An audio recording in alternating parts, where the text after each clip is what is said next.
This is a relay project. Real Talk starts right now. Here's Ryan Jespersen.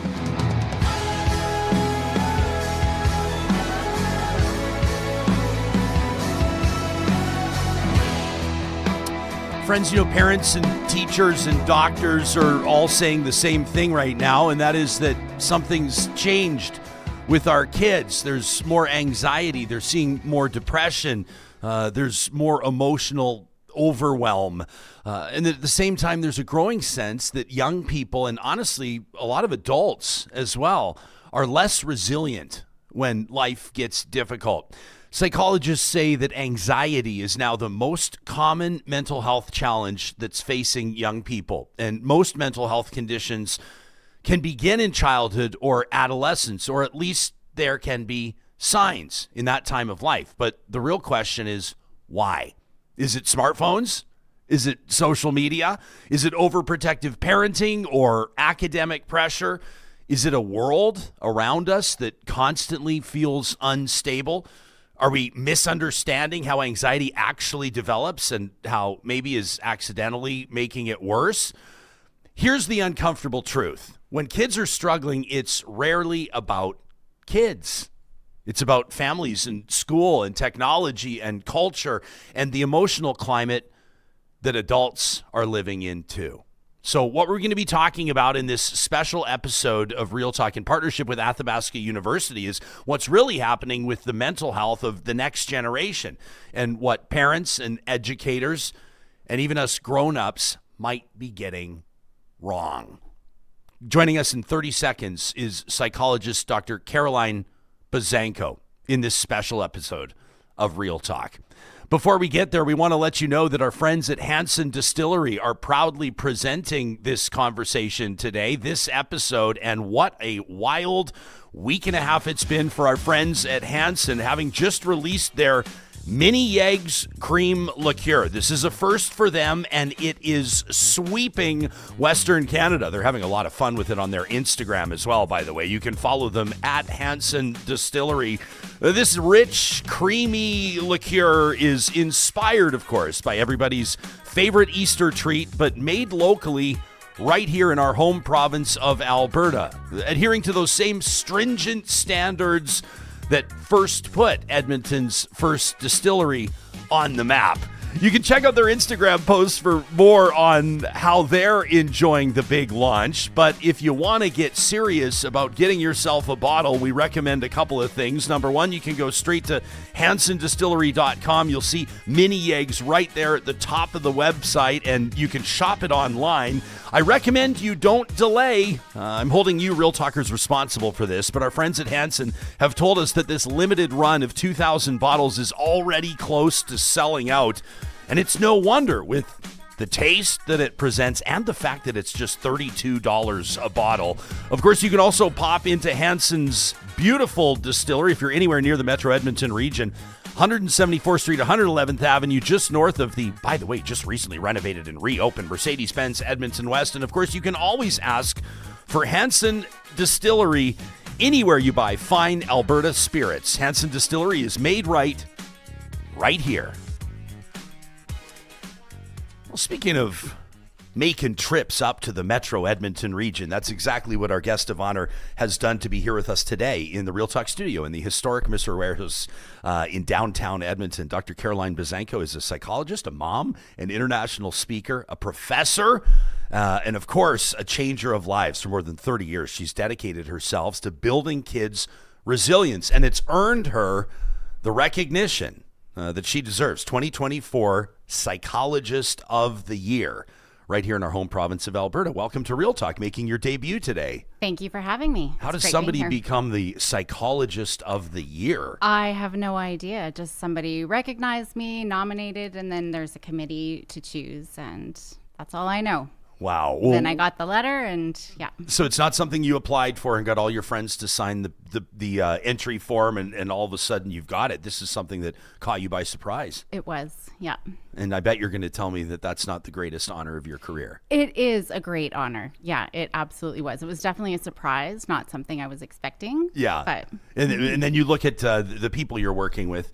the families that you're working with, I would imagine, and you probably have those internal senses of what you're doing right, or the sort of bigger achievements, the bigger picture, right? Exactly. It's those one-off, when I see a kid swaggering out my door with confidence, I mean, those are the things that I actually get my gratitude for the work that I do and appreciation for everything that I do, for sure. We let this audience know, first a couple of weeks ago and then in recent episodes, that you were going to be here with us, and we invited people to send in their questions for you, and we'll be looking into our live chat today as well, powered by Park Power.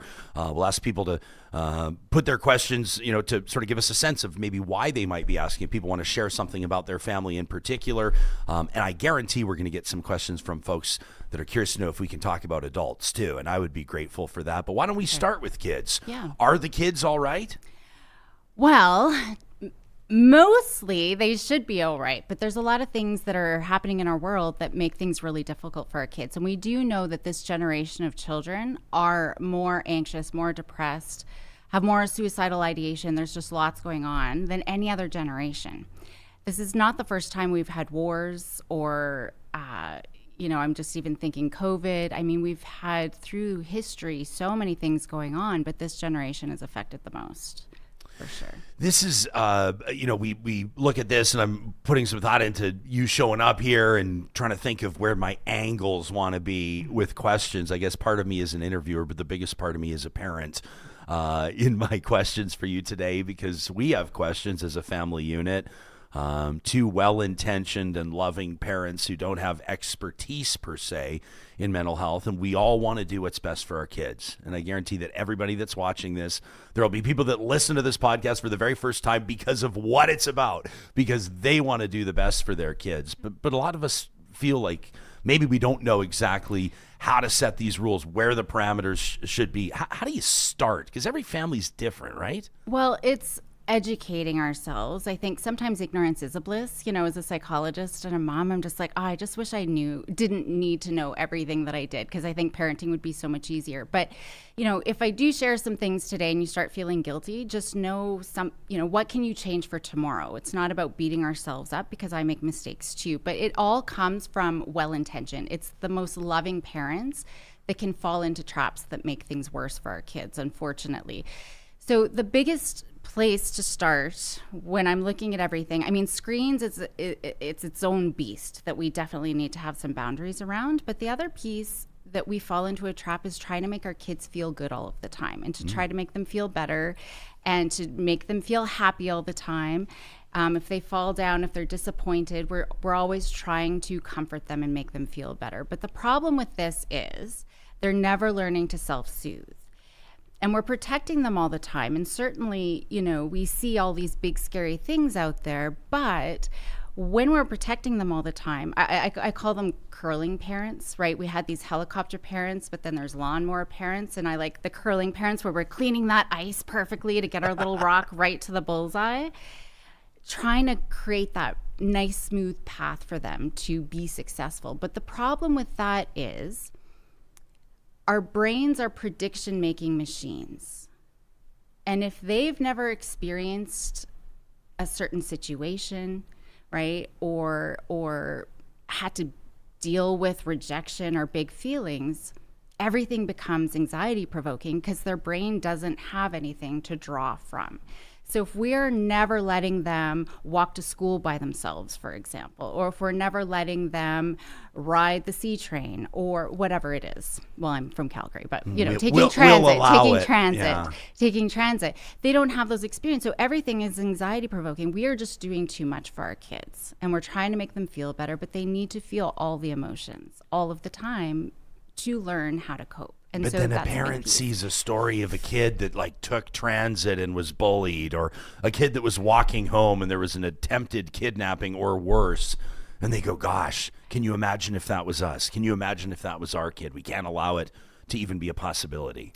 It's so tricky because when we look at the research, there's no crime on kids out there in the real world anymore. We are safer now than we were in the 50s when it comes to crime on kids. There's a lot of crime on kids, but it's online. That's where it's all happening. It's online. Roblox, for example, if anybody has kids who play Roblox, that is a predatory sight, and so we're focusing on the wrong places. I'm not saying that there's not bad things that happen, but if we're overprotecting them all the time, they're never going to learn to navigate the world. And we're sending that message that the world is a scary place. And so we see kids, their world is getting narrower and narrower and narrower. It starts with, I'm too shy in class to put up my hand. So then there's an accommodation. Don't call on Johnny in class. But then, well, now I can't write a test in class. So now there's an accommodation.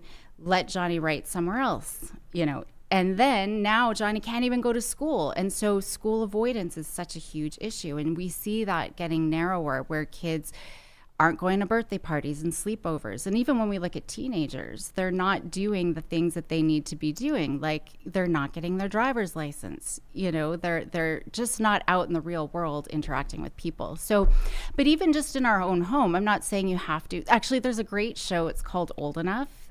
They had it was in Japan, but they actually film it in Toronto as well. And they have 2 and 3-year-olds going and doing errands in the neighborhood, even riding bus all by themselves to go to dad's work, to visit him at work.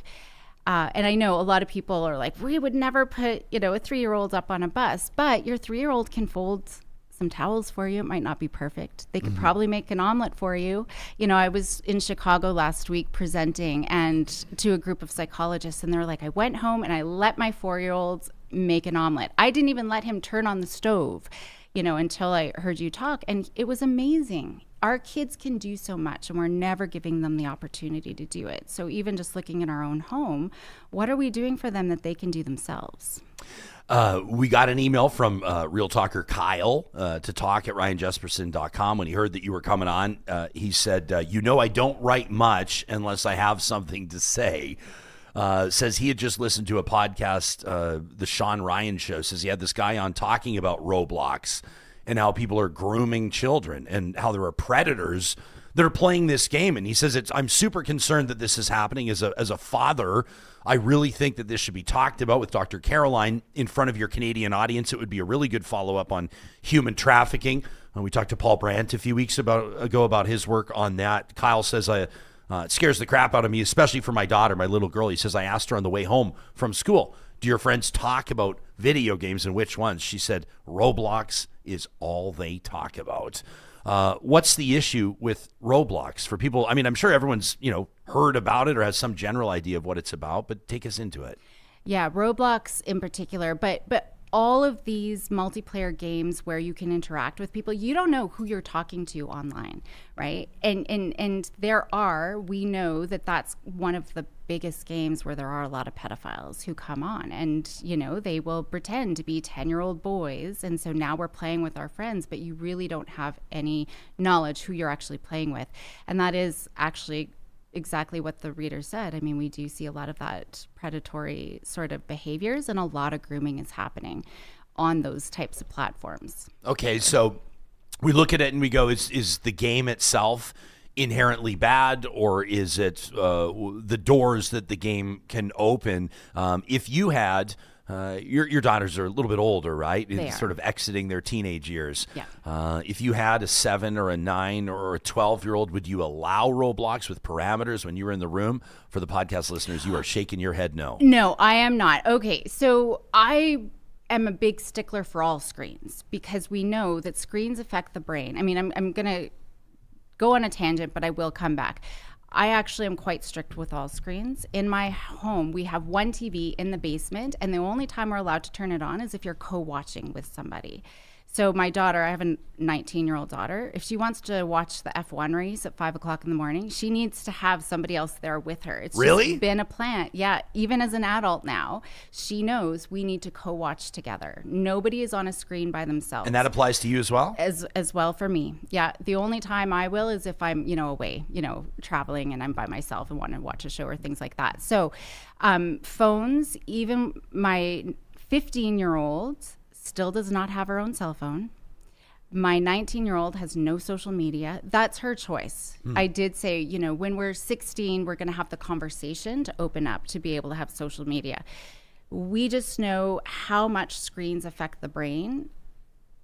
It affects the brain the exact same way as hard drugs, cocaine. The same part of our brain just as quickly as the brain, that dopamine hit, and we get addicted so easily. And so to your question, no, we didn't have screens. My girls never had screens just because of the inherent addictiveness of screens in and of themselves. And it just opens up a whole worm of other problems, right? And this is part of why kids' worlds is narrowing, because they're just playing on their screens all the time. They're not interacting.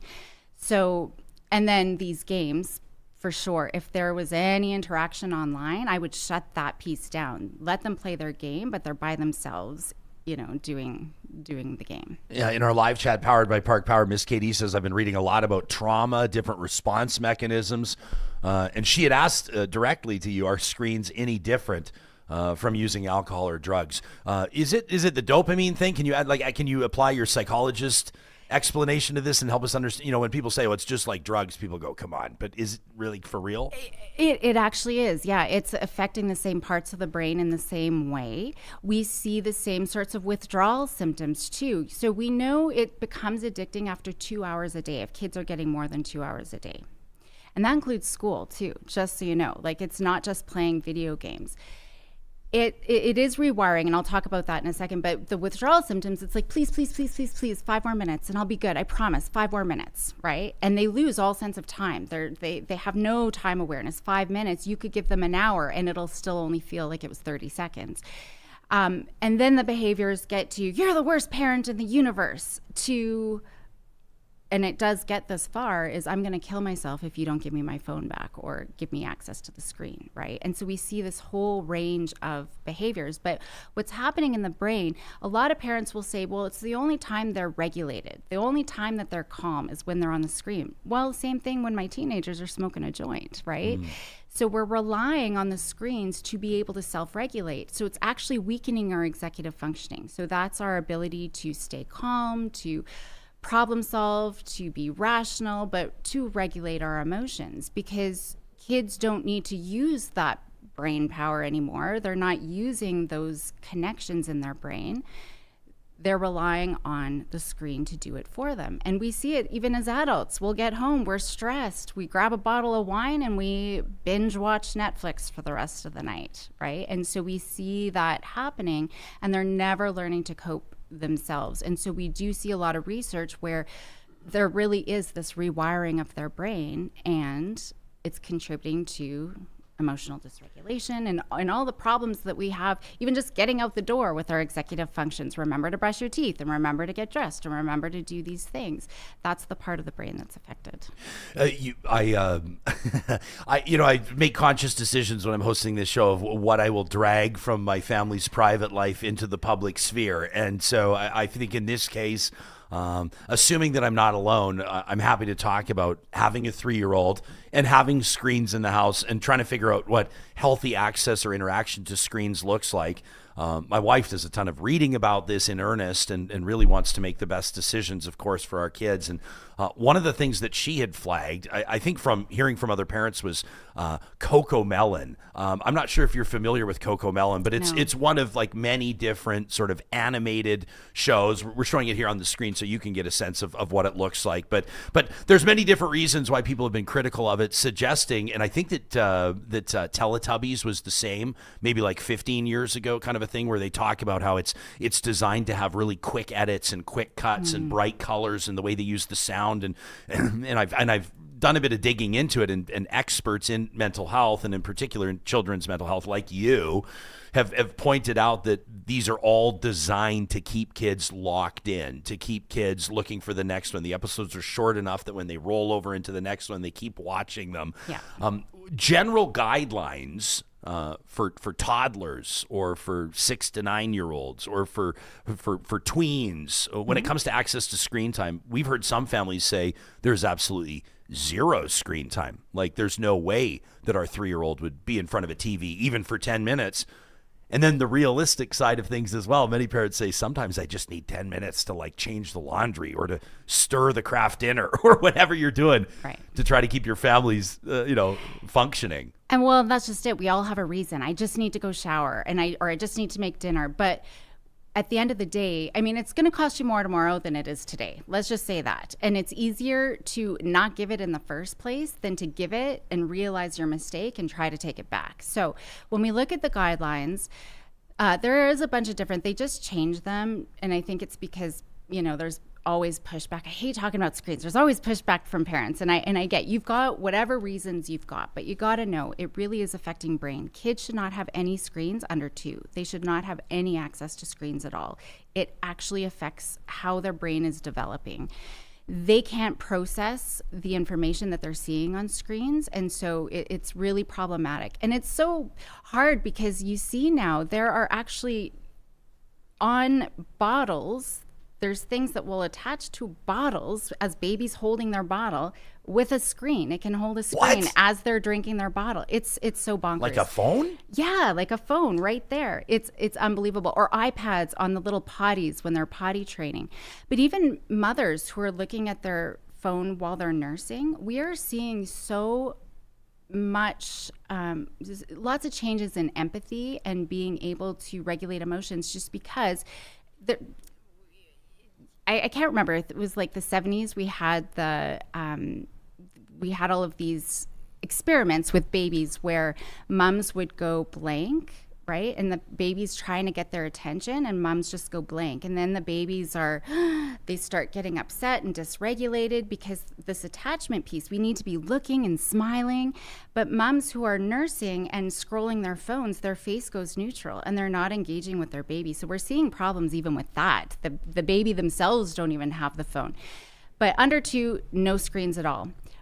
Elementary, they really shouldn't have more than 30 minutes a day. And it should be co-watched, right? So I did let my girls watch. When I worked out in the mornings, they would be there with me and they would watch. I can't remember, it was a reading show, but it was very interactive and I would have them jumping up with me and, engaging in the show. So we should be able to talk through that show, right? So 30 minutes.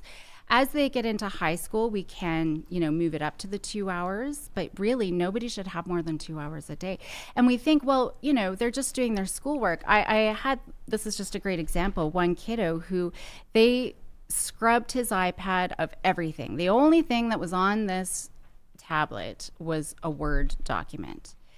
And so the first day they had it, the teacher's like, it's great. He's engaged. He's doing his work. He's doing everything he needs to do. After the hour, she came back, to check in on him. He had spent the whole time just playing around with fonts. He didn't do any of his work at all. So there's always a way to engage and get excited, about different things. So a budding graphic designer, maybe. Yeah, maybe. Yeah, exactly. So they are strict guidelines, and I don't think people realize that. It's become so pervasive, these screens in our life, everywhere. And even like I'm traveling, I'm driving, and I just see in the back of cars, kids have screens. It's unbelievable. Oh, everybody's on their phones when they're driving. Look what happens at red lights. I mean, it's almost just widely acknowledged. Yeah. And we're not immune from it. I mean, as adults, I guess sort of our focal point here is on, are the kids all right? Yeah. But, we've got to talk about ourselves too. And that's what Real Talkers are doing in our live chat. If you're just joining our live stream presented by California Closets, get a free consultation today at californiaclosets.ca. Dr. Caroline Buzanko, our guest in our feature interview here in our live chat. RS says, I feel like it's a multitude of reasons maybe for kids' anxiety. Social media is part of it for sure, but there are definitely lousy parents out there who just don't have their own shit together. That from RS. We've got others that are sort of sharing their own experiences. Kathy says, keep in mind, we've had a lot of quote unquote once-in-a-lifetime events that have happened in the last 15 years, which doesn't really help. We could talk about school shootings, wildfires, wars, economic pressures, the pandemic. I mean, did COVID have a demonstrable effect on, let's say now, if we look back 5 years ago, so now the 6, 7, 8, 12, 18-year-olds, are you seeing that in your practice?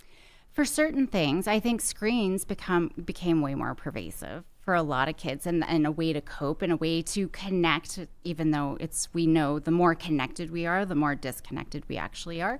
Certain things with behaviors and things like that. I think that society has also just become more, well, even in Calgary, pre-COVID, we were smiling and saying hello on the streets, and people just don't do that anymore, unfortunately. So it certainly made a change, but this is not the first pandemic that human beings have ever experienced, right? Just in our lifetime. Well, but even SARS, right?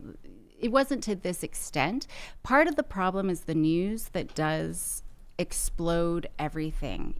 I had a friend who had a situation with his daughter. It wasn't that big of a deal, but the news is like, oh my gosh, there's a guy in a white van coming around and kidnapping kids, right? And so the news definitely sensationalizes things. But you're right, there's so many different things that contribute to it. Screens is just one piece of it. In terms of parents, there's lots of different things that we could do that could be problematic. Being self-critical. I think that's one of my biggest traps. If I remember burning dinner one day and being like, oh, I'm so stupid. Just as my little one, when she was littler, came up. And so what message, she heard me, what message did I just tell her? Mom thinks people who make mistakes are stupid, right? Our words are so powerful. With our words, we catastrophize. Hey, kiddo, throw on your helmet. If you're going to ride your bike, put your helmet on. That's good safety language. But then we add on, because otherwise, if you fall off, you're going to smash your head in and be brain dead, right? So we are using these words. Oh, be careful, slow down, right? And that is creating, well, I can't handle it. And we know with anxiety, it's the belief that I can't handle it, whatever the situation is. And we're telling kids all the time, they can't handle it. Or we're telling them it's not a big deal. Calm down, it's not a big deal. Well, now they're questioning their ability to tell their emotions, and why am I a crybaby? Because it feels like a big deal, and in the moment, it really is a big deal for them, right? Their emotional brain is taken over. They can't think rationally. So there's all of these different pieces. We're telling them they're not big enough, they're not old enough, all of the time. I mean, our 2 and 3-year-old, well, you've got a 3-year-old, I don't know, he probably wants to help hammer and help sweep and clean up, and we're always... He has his own little Swiffer. Yeah, which is great. But then we go back around and clean up after, right? Or fix we're decorating a cake and we'll just tweak it just to touch it up, right? And we're giving them that message that they can't do it and it's not perfect. And so all of these pieces kind of come together. There's so many different ways that we affect kids. I've got a ton of questions for you, and so do Real Talkers. We're hanging out with Dr. Caroline Buzanko in our feature interview presented by Mercedes-Benz Edmonton West. If you're hearing this after the fact, we would love to know what your family has done to develop healthy habits and to build resilience in your kids. That's another part of this conversation, a lack of resilience. We'll find out what that means in psychological terms and how you can reset that in your own life or your family's life. More with Dr. Buzanko in just a moment. This conversation is happening with the incredible support of our friends at Athabasca University. Of course, that's where Dr. Caroline is as well, as a renowned expert in emotion regulation, anxiety, resilience, neurodivergence. A member of the team there. AU has, of course, hundreds of different programs and courses that you can tap into. And there is an AU advantage that no other post-secondary in Canada presents. And that is the fact that as Canada's open university, their world-class accredited online degrees and courses are designed so you can complete your education wherever, whenever it works for you. There's no barrier to entry like a brick and mortar university if you're living in a rural area. Maybe you're working 2 jobs, helping out with your parents and your kids, a member of that sandwich generation they talk about. There's bound to be a fit for you at Athabasca University. You can select your path today. Learn more about the admissions process, student supports by visiting athabascau.ca.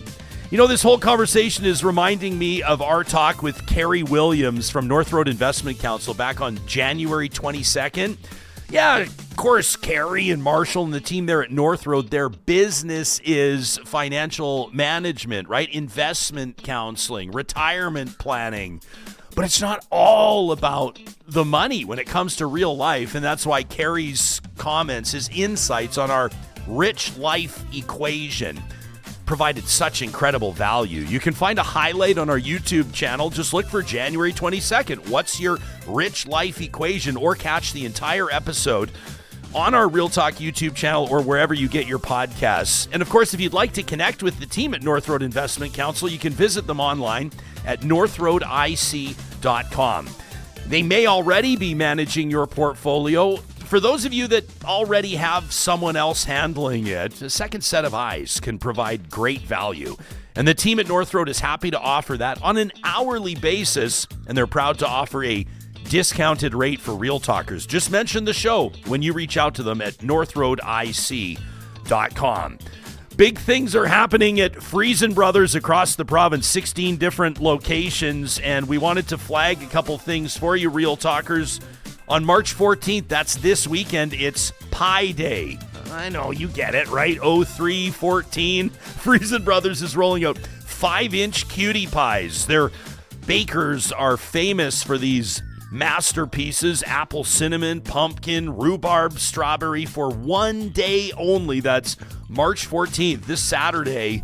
It's Pie Day for just $3.14. 5-inch cutie pies. You can learn more at friesen.com/pies. And of course, our friends at the Edmonton Chamber of Commerce have a whole bunch going on. So many benefits of membership. There's the networking, there's the connections, there's the business insights, and nobody does events quite like the team at the Edmonton Chamber of Commerce. That includes their first annual Edmonton Chamber Curling Bonspiel. You've never done one before, and this one, of course, a lot of enthusiasm around it. Coming up March 27th from 9 to 4. You don't need to know how to curl to have an incredible time. You just need to show up. As a matter of fact, most Bonspiels, very little to do with curling, friends. You know that. This is a chance to connect with fellow chamber members in one of the most unique Canadian ways possible. Of course, seasoned curlers are welcome. You can show everybody how to do it, but if you've never touched a stone in your life, this day built for both of you at the iconic Shamrock Curling Club. You can register your team today or sign up for a membership with the Edmonton Chamber of Commerce at edmontonchamber.com. Dr. Caroline Buzanko, our guest, right here in a special episode, a special edition of Real Talk. When we say, and to be honest with you, I'll let our audience know you didn't write my intro for me. Did a bit of a digging. I mean, it poked around on your website a little bit for sure, and people can check that out at drcarolinebuzanko.com. We'll link to it in the show notes. But I did make a bit of an assertion based on what I've read, and that is that kids these days are less resilient. Is that actually a fact? Are we just more aware of it now? Do we have more warning signs, or has something changed from millennials, from Gen X, from boomers when they were kids? Yeah, they definitely are less resilient. And even when we look at how far kids travel, you know, I'm a Gen Xer. We would travel on average 5 kilometers away from home. It's now half a block. So they're not leaving home. They're sleeping in their parents' bed. You know, we were the last feral generation. We were the latchkey kids, right? My parents had no clue if I made it out the door in the morning because they were gone to work in the morning, and I was usually the first one home, and so they had no clue what was going on. But now kids are so over-monitored, right? There's someone over their shoulder all of the time at the playground, getting ready for school. They're being monitored by their parents on the phones, right? They're being tracked on their phones. They know where, you know, their kids are any point of day. You can go into Power School or online to see what kids have for homework. Some schools even have cameras in the classroom where parents can watch. It's like Big Brother. They're just always being monitored. So, but on the flip side, parents hear of like abuse that happens at a daycare. I mean, there was a story in Alberta within the last year that was shocking. You know what I mean? Right. And then parents want the cameras there. Right. Not comparing kids to dogs, but same deal with a doggy daycare. Right. We used to take our dogs to one that had cameras in the doggy daycare because we had heard horror stories of dogs being abused at daycares. Right. You know what I'm saying? Yeah. But our fear is what's trickling down, and it creates, I mean, it really all started with the 80s where I won't go into the story of Adam Walsh, but Adam Walsh happened. And then his dad was, is it America's Most Wanted, I think? Yeah, he's America's... Robert Walsh, right? Robert Walsh, yeah. Am I getting that right? And so him and his wife really pushed stranger danger and missing kids on milk cartons. And so it's really from the Gen X generation that started fearing for their children's lives, right? With the stranger danger and everything that we were pushing. And so we have started to clamp down. But when we look at John Walsh, by the way. John Walsh. Okay. When we look at resilience, because you're earlier mentioning the definition of it, it's being able to adapt well to trauma, adversity, stress. We need to have adversity and stress in our lives to grow stronger, right? Just when we're building muscles, we have to rip it apart for it to be able to grow. Even architect, we need to put pressure on something that's starting to fail. So we need to increase the stress. And one of the biggest traps that we fall into is reassuring our kids all the time, trying to make them feel better all the time, where they just need to be able to sit in whatever that feeling is, right? Rather than trying to make them feel better. My daughter, she goes to U of C, and her boyfriend, when they graduated high school, he came up to U of A. So that was already contention number one. No, I'm just kidding. But they broke up, after a year. She's devastated, heartbroken. And as a parent, what would we say? You're still so young. There's a million other fish in the sea. You're beautiful. You're going to have lots of relationships.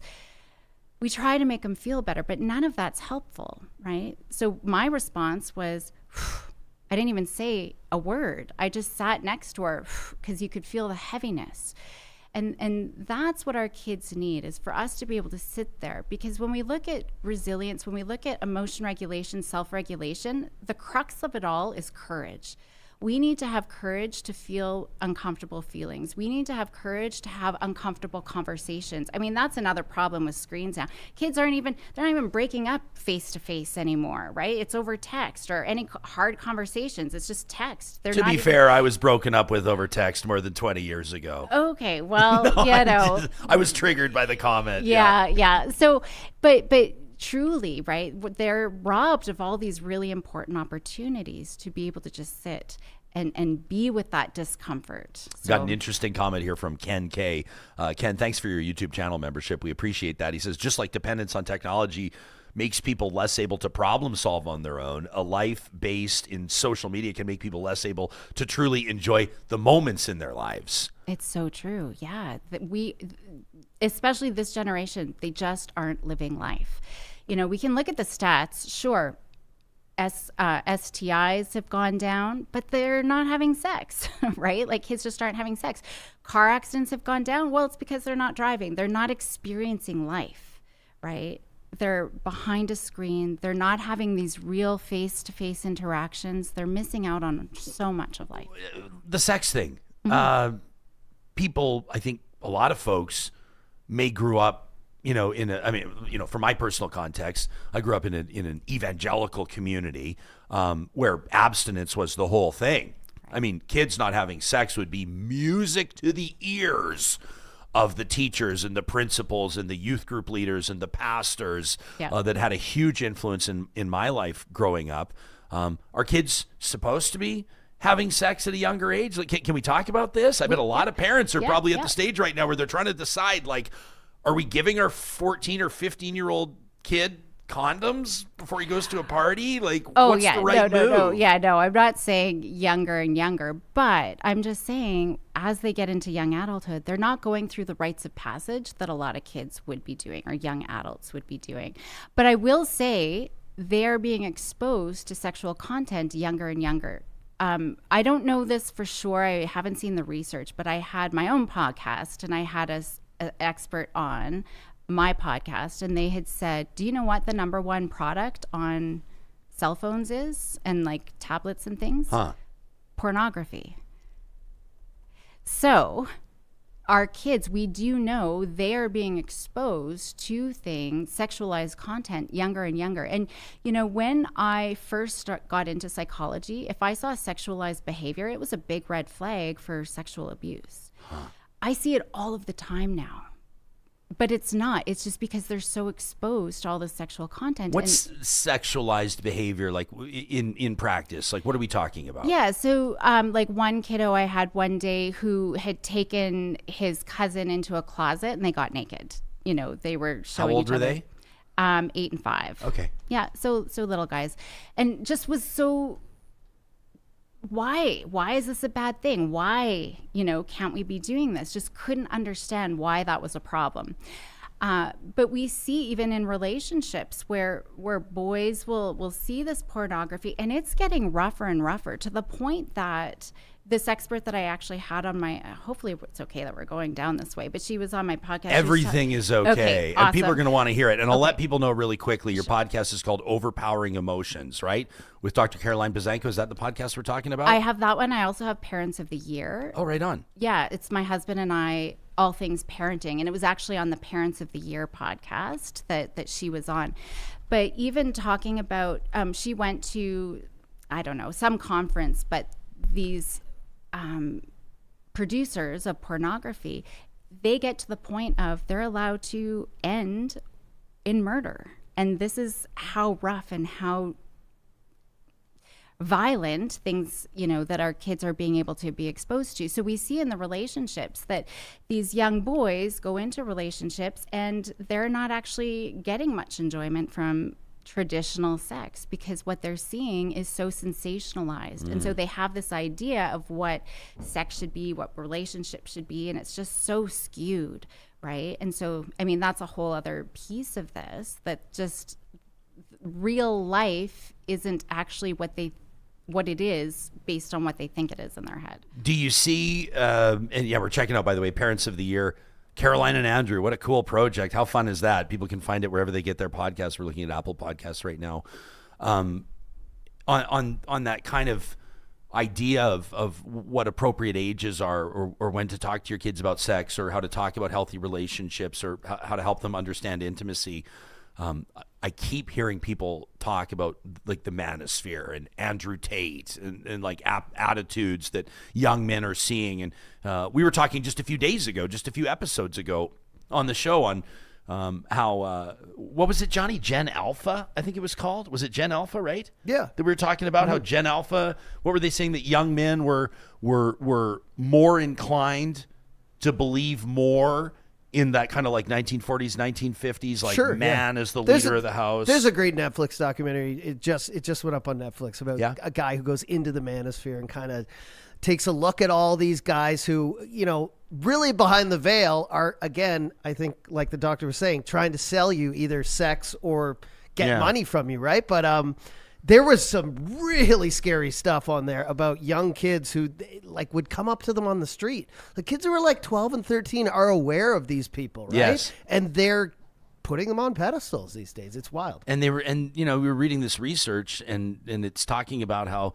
like a young man today is more likely to believe that, for example, a woman's place is in the home than a 25-year-old young man or a 35-year-old man. It's like the pendulum's kind of going back in an interesting direction. Right. Do you have any insights into why that may be, or do you see that in your practice? I don't see that specifically, but it's a lot of what we're exposed to on social media, and then we fall into algorithms. So, you could just bring up, I don't know, Katie Holmes, and all of a sudden you're going to be bombarded with all of her stuff just by mentioning it one day or, accidentally typing it one day. So I do think that that's a piece of it, and we're just fed this content. But I do see a lot more proactive aggression, for example, right? So purposely thinking about how I am going to go hurt someone used to be reactive. So I think it can affect any sort of sphere, whatever it is that we're exposed to. I don't know if you ever watched the show Adolescence. I've heard about it. Oh my gosh. I haven't watched it. Don't do it. It is. Don't watch it? Don't watch it. It is so, I am still sort of haunted by it. Like, it's just. Can you, maybe we shouldn't spoil it for people that haven't seen it or whatever. My understanding is that it's like a real time. In other words, it's like if it's 90 minutes, it's actually supposed to represent 90 minutes in time, right? It is. Is that correct? Yeah, it's like one continuous shot. And a young man has been accused of sexual misconduct, is that right? Or something killing like a girl. Of killing a girl. Yeah, Okay. I think he's 13 or 14. Okay. So the creators of it were essentially looking at what was happening in England. For example, the incident where the boys took another little toddler. I don't know the exact story, but they took a toddler beat him and left him on the train tracks. Jeez. And so the creators were just thinking, how is it that kids are doing this? And they were hearing more and more of these stories, right? And this is part of, this magical thinking that kids have. It's really hard for them to be able to differentiate what's happening on screen and what's in real life. Rationally, we know this, but it's really hard, and they become very desensitized to whatever, whether it's violence or understanding where women should be, what their roles are. They're very, they're influenced by all of these things, and they get a skewed sort of sense of what's actually happening in the real world. We're talking to Dr. Caroline Buzanko. If you're just joining our Real Talk live stream presented by California Closets, in our chat, Erica says that's one thing that we talk about at home, which is letting our kids experience a certain level of failure and disappointment, helping them through it, but not sheltering them from it. Perfect. Yeah, that's Others great. are talking about age appropriateness of certain things. That's also a tough one too. I mean, it was like almost when I asked you earlier, should we talk to 15-year-olds about bringing condoms to parties, and it kind of blew you back in your chair a little bit. You were like, "Well, no, whoa!" But I know I know a family personally whose son was 16 at the time because he had his driver's license. And I was talking to his dad. His dad and I were playing golf, actually, and that's where some of my best parenting conversations happen. Pick each other's brains and share the highs and the lows and the challenges and the joys. And he mentioned that he had made contraception available to his kid, and I was a little bit, I felt like a Quaker when I was talking to him because I was kind of a little bit like, really?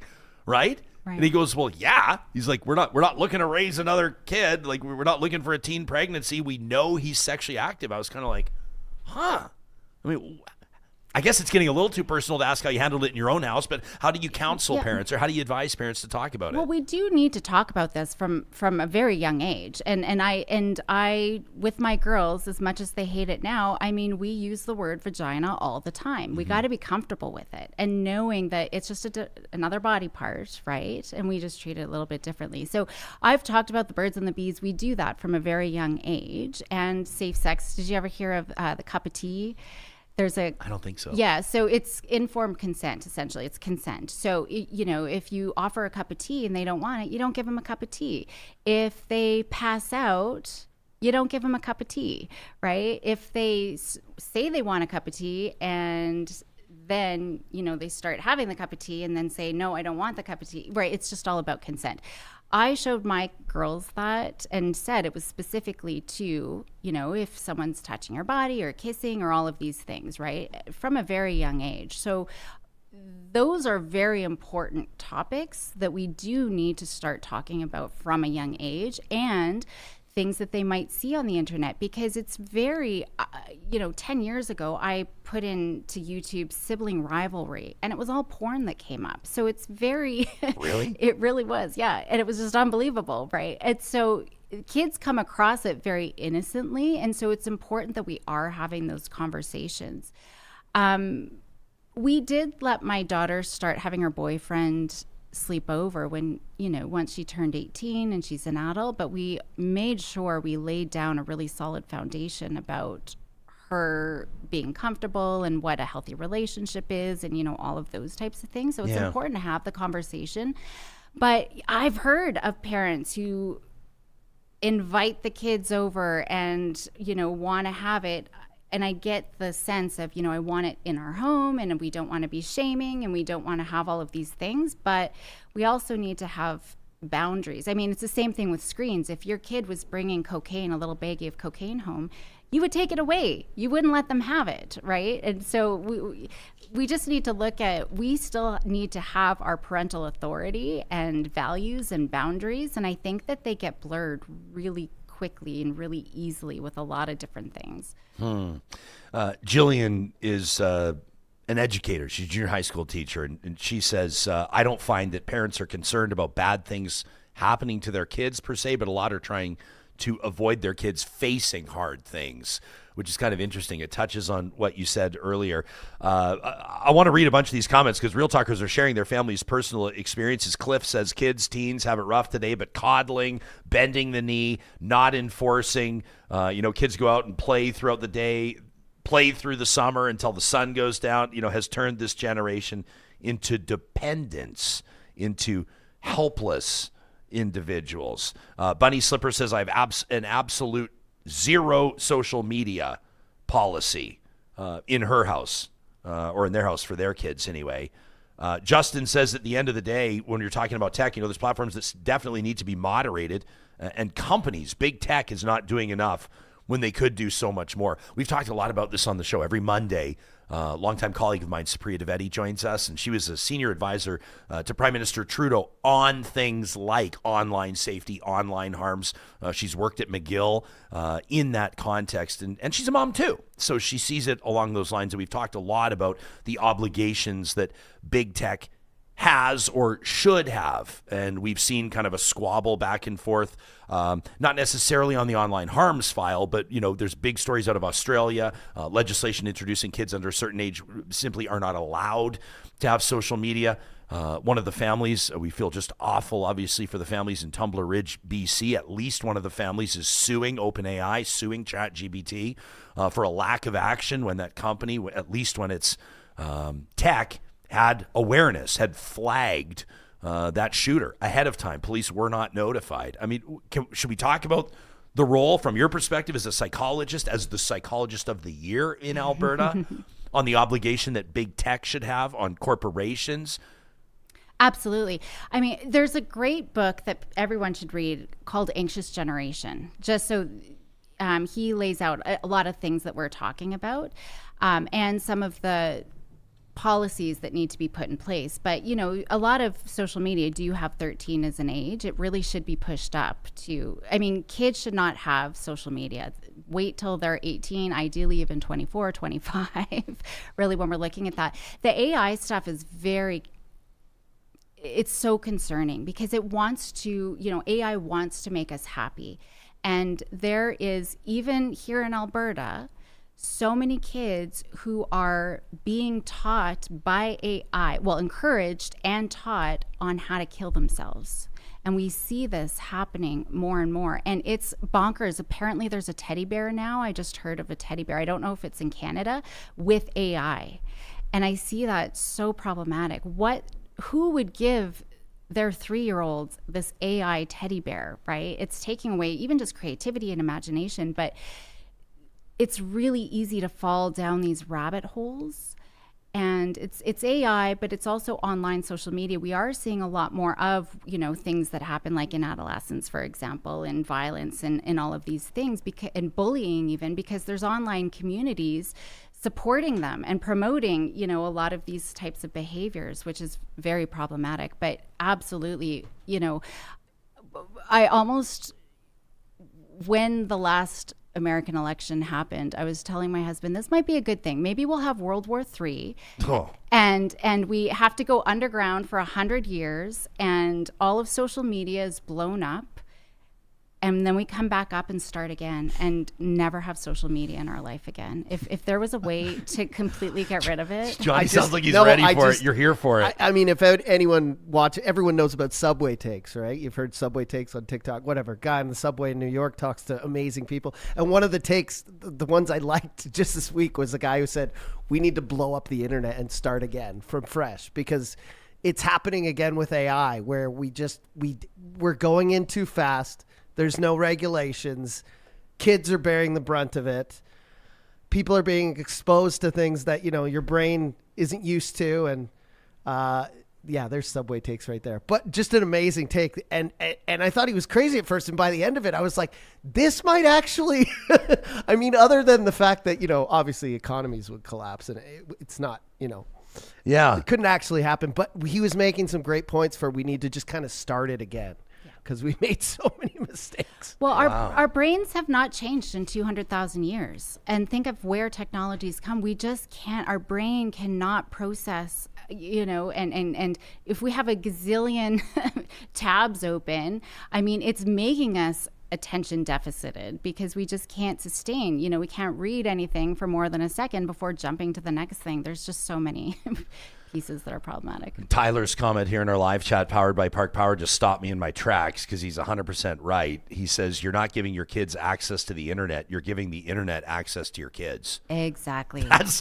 well said. Very well said, Tyler. Yeah. Let me get to more of these, just because a lot of folks are sharing. Kathy says, Kathy, I'm with you on this. I should turn this off, but I force myself to keep it turned on. Kathy says, gets a weekly report about how much she's on her phone every week. says it blows my mind how much I'm on it. She says, but every week I get the same report and nothing changes. Says I get anxious without it, and I'm an adult, right? Gerald's watching us live on Facebook this morning. What's up, Gerald? In our live stream presented by California Closet says, I believe this interview's got to be shared to parents, teachers, and students.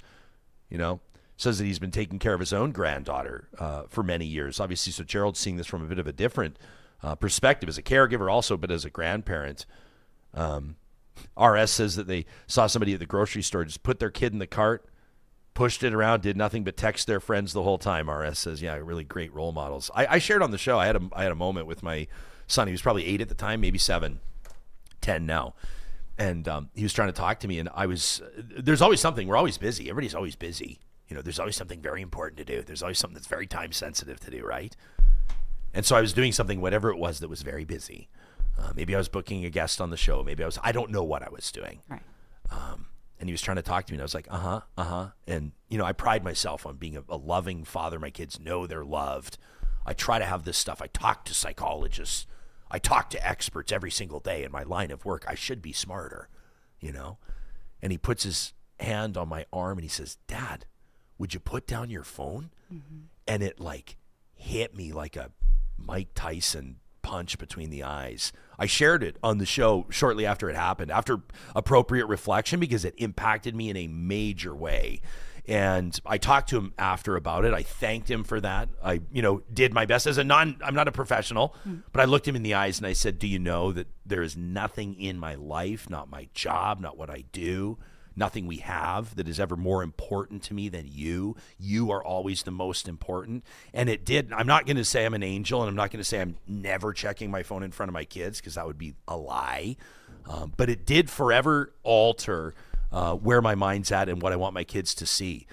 We talk about the 70s, 80s, 90s, and all these parents. Parents have always loved their kids. Parents have always meant well, right? But we look back and people have wild stories of remembering dad with a rum and Coke in a glass driving the family to wherever. Yeah. Or parents smoking in the car with the windows rolled up, or kids. Everybody remembers no seatbelts and that back, the rear window in the car and that ledge there, and you could lay in the ledge. Was that your experience? I don't even want to say it, God rest her soul, but my grandma, when she was younger, used to drive a bus of school kids, and she said she smoked on the bus.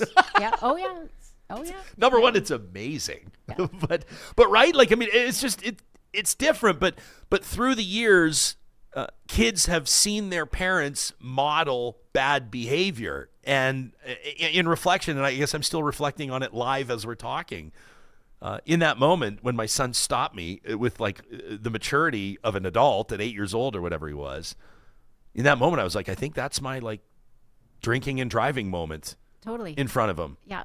And so it really does. You said at the very beginning, it starts with us. And this is a big piece, even just with, think of your phone as another person. Would you bring another person into the bathroom with you? Would you take them to bed with you? Would you, if you're at the dinner table and your kid's trying to talk about their day, would you let that other person interrupt you, as your child is trying to talk to you? And it is hard because Steve Jobs, he said, we need to make these so addicting that people never put them down. I think it was the CEO of Netflix who said, our only competitor is sleep.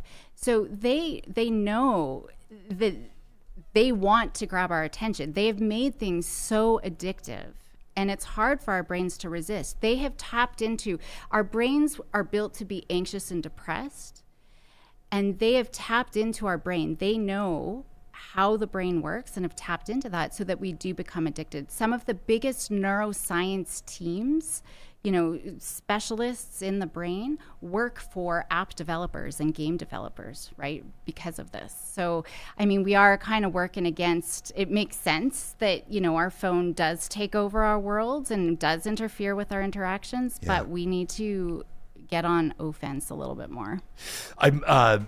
We've got you here, and I'm thrilled that we can kind of take our time. Again, I appreciate you making the trip up on the QE2 amid snow, by the way. You deserve credit for that. But I want to I've been rolling back in our chat to kind of get back to earlier points in our conversation. There's been some interesting points from parents, from educators in here as well. Jill, by the way, for example, said that she actually loves Coco Melon, that show I referenced. Mm-hmm. Don't feel bad about not. You have a 15-year-old. It would probably be weird if Coco Melon was all over your radar. She says she loves the diversity in it, so it's not inherently bad. I'll be honest, I watched it. I didn't see the big deal. You know, they were talking about the flashy lights and the songs that are designed to keep kids locked in. I mean, we do the same thing with our Instagram and TikTok to try to keep our audience members checking it out. I don't know that's inherently bad. You got to be aware of it, though, right? Isn't there a difference in there? Like, it definitely is more addicting. It is part of, I mean, I grew up with, and I don't know if you remember, like He-Man and Hercules. And so I can't remember the exact numbers, but it was something like for every frame, it was like one for however many seconds, right? It was very minimal. But then SpongeBob came out and it was like 1 million. I don't know, don't quote me on the numbers, but it was just so many more shots per second. And it is more engaging and compelling. And even things like YouTube and TikTok, it's just scroll to the next and the next and the next and the next. There is no break. There is no opportunity. I mean, I got so bored with Hercules. It was so boring, right? But it was the only thing that was on before you went to school. And so, but now just everything, the bright lights and everything, it just really does capture the brain, and it's hard to tear away from it. Miss Katie is touching on something that actually we had a family conversation about just in the last week. She says when her kids started riding a bike, she says, I started wearing a helmet to model good behavior, but it was unusual back then. So maybe that was years ago. I feel like everybody wears bike helmets now. But just a short time ago, I was out on the ODR with my son, just on the outdoor rink, and he's playing hockey, U11. He loves putting on all his gear. So we go to the ODR. He's like fully kitted out. He's got all his gear on, including helmet with cage. And I've got my ODR outfit on, nicely curated. Yeah. Burton snow pants, hockey jersey of choice, and a super cool pom-pom toque. And as we're walking out onto the ice, he's like, where's your bucket? Helmet? Where's your helmet? And I was like, you know? Yeah. And then he was like, well, why do I have to wear my helmet? He's like, I'm not wearing my helmet. And I'm like, of course you're wearing your helmet. He's like, well, why aren't you wearing your helmet? And obviously I had no good answer. Right. Yeah. Well, I just went skiing, and normally I don't wear a helmet when I'm skiing by myself, but my daughter came with me. Thank goodness I did, because I probably would have killed myself. I had a really bad, I hit a tree. And wow. Oh yeah. And I don't even remember it. So I must have blacked out. But we grew up with no helmet, no seatbelts. It wasn't law to wear seatbelts, you know, and so things change, but we really do all of those. Everything that we do, our kids are watching, right? And we can say the words, but it's through our actions that really make a difference. Always Rolls in our chat says, we used to build the world together for our kids. Now we build it for money. Interesting insight. Brad's talking about watching us live on Facebook today. He says, maybe that's why I'll get on my bike and ride 100 kilometers away from home and back. He says, maybe it's just our generation. D-Grade says, I was 12 years old. I took a plane to Europe on my own. That's amazing. To visit my family over the summer. These days, that would never happen. Maybe it might, but I think what D-Grade is alluding to as well is a lot of parents might feel judged. Right. I saw a comment earlier in the show where someone said we were talking about breastfeeding and moms, and you remember that? And someone said, hey, go easy on new moms. Right. They're fighting to keep their eyes open. There's no more pressure on anybody than a new mom when it comes to like grace or, you know, how we evaluate or how we expect others may be evaluating our parenting. There's that kind of public pressure as well. Right. The psychological or familial equivalent, the non-financial equivalent of keeping up with the Joneses, wanting to do it right. Wanting to be the family that everybody admires, your policies, your kids are just perfect. Never the ones getting hauled into the principal's office or starting the school on fire. Right. The problem with these days, though, I mean, before it was keeping up with the Joneses, it was just the few people around you. But now with social media, it's the whole entire world, right, that we're comparing ourselves to and trying to keep up with. And that becomes a problem. And with the new mom, just don't have screens. Really, at the end of the day, right? And I know that to be a better mom, we need to be able to self-regulate ourselves as well, and that means not having the screens, right? Being able to self-soothe and everything else that we do. Tracy D has a tough one for you. She says, I don't understand how this guest can preach that kids need more independence, but her 19-year-old is not allowed to watch TV alone. Says I'm confused.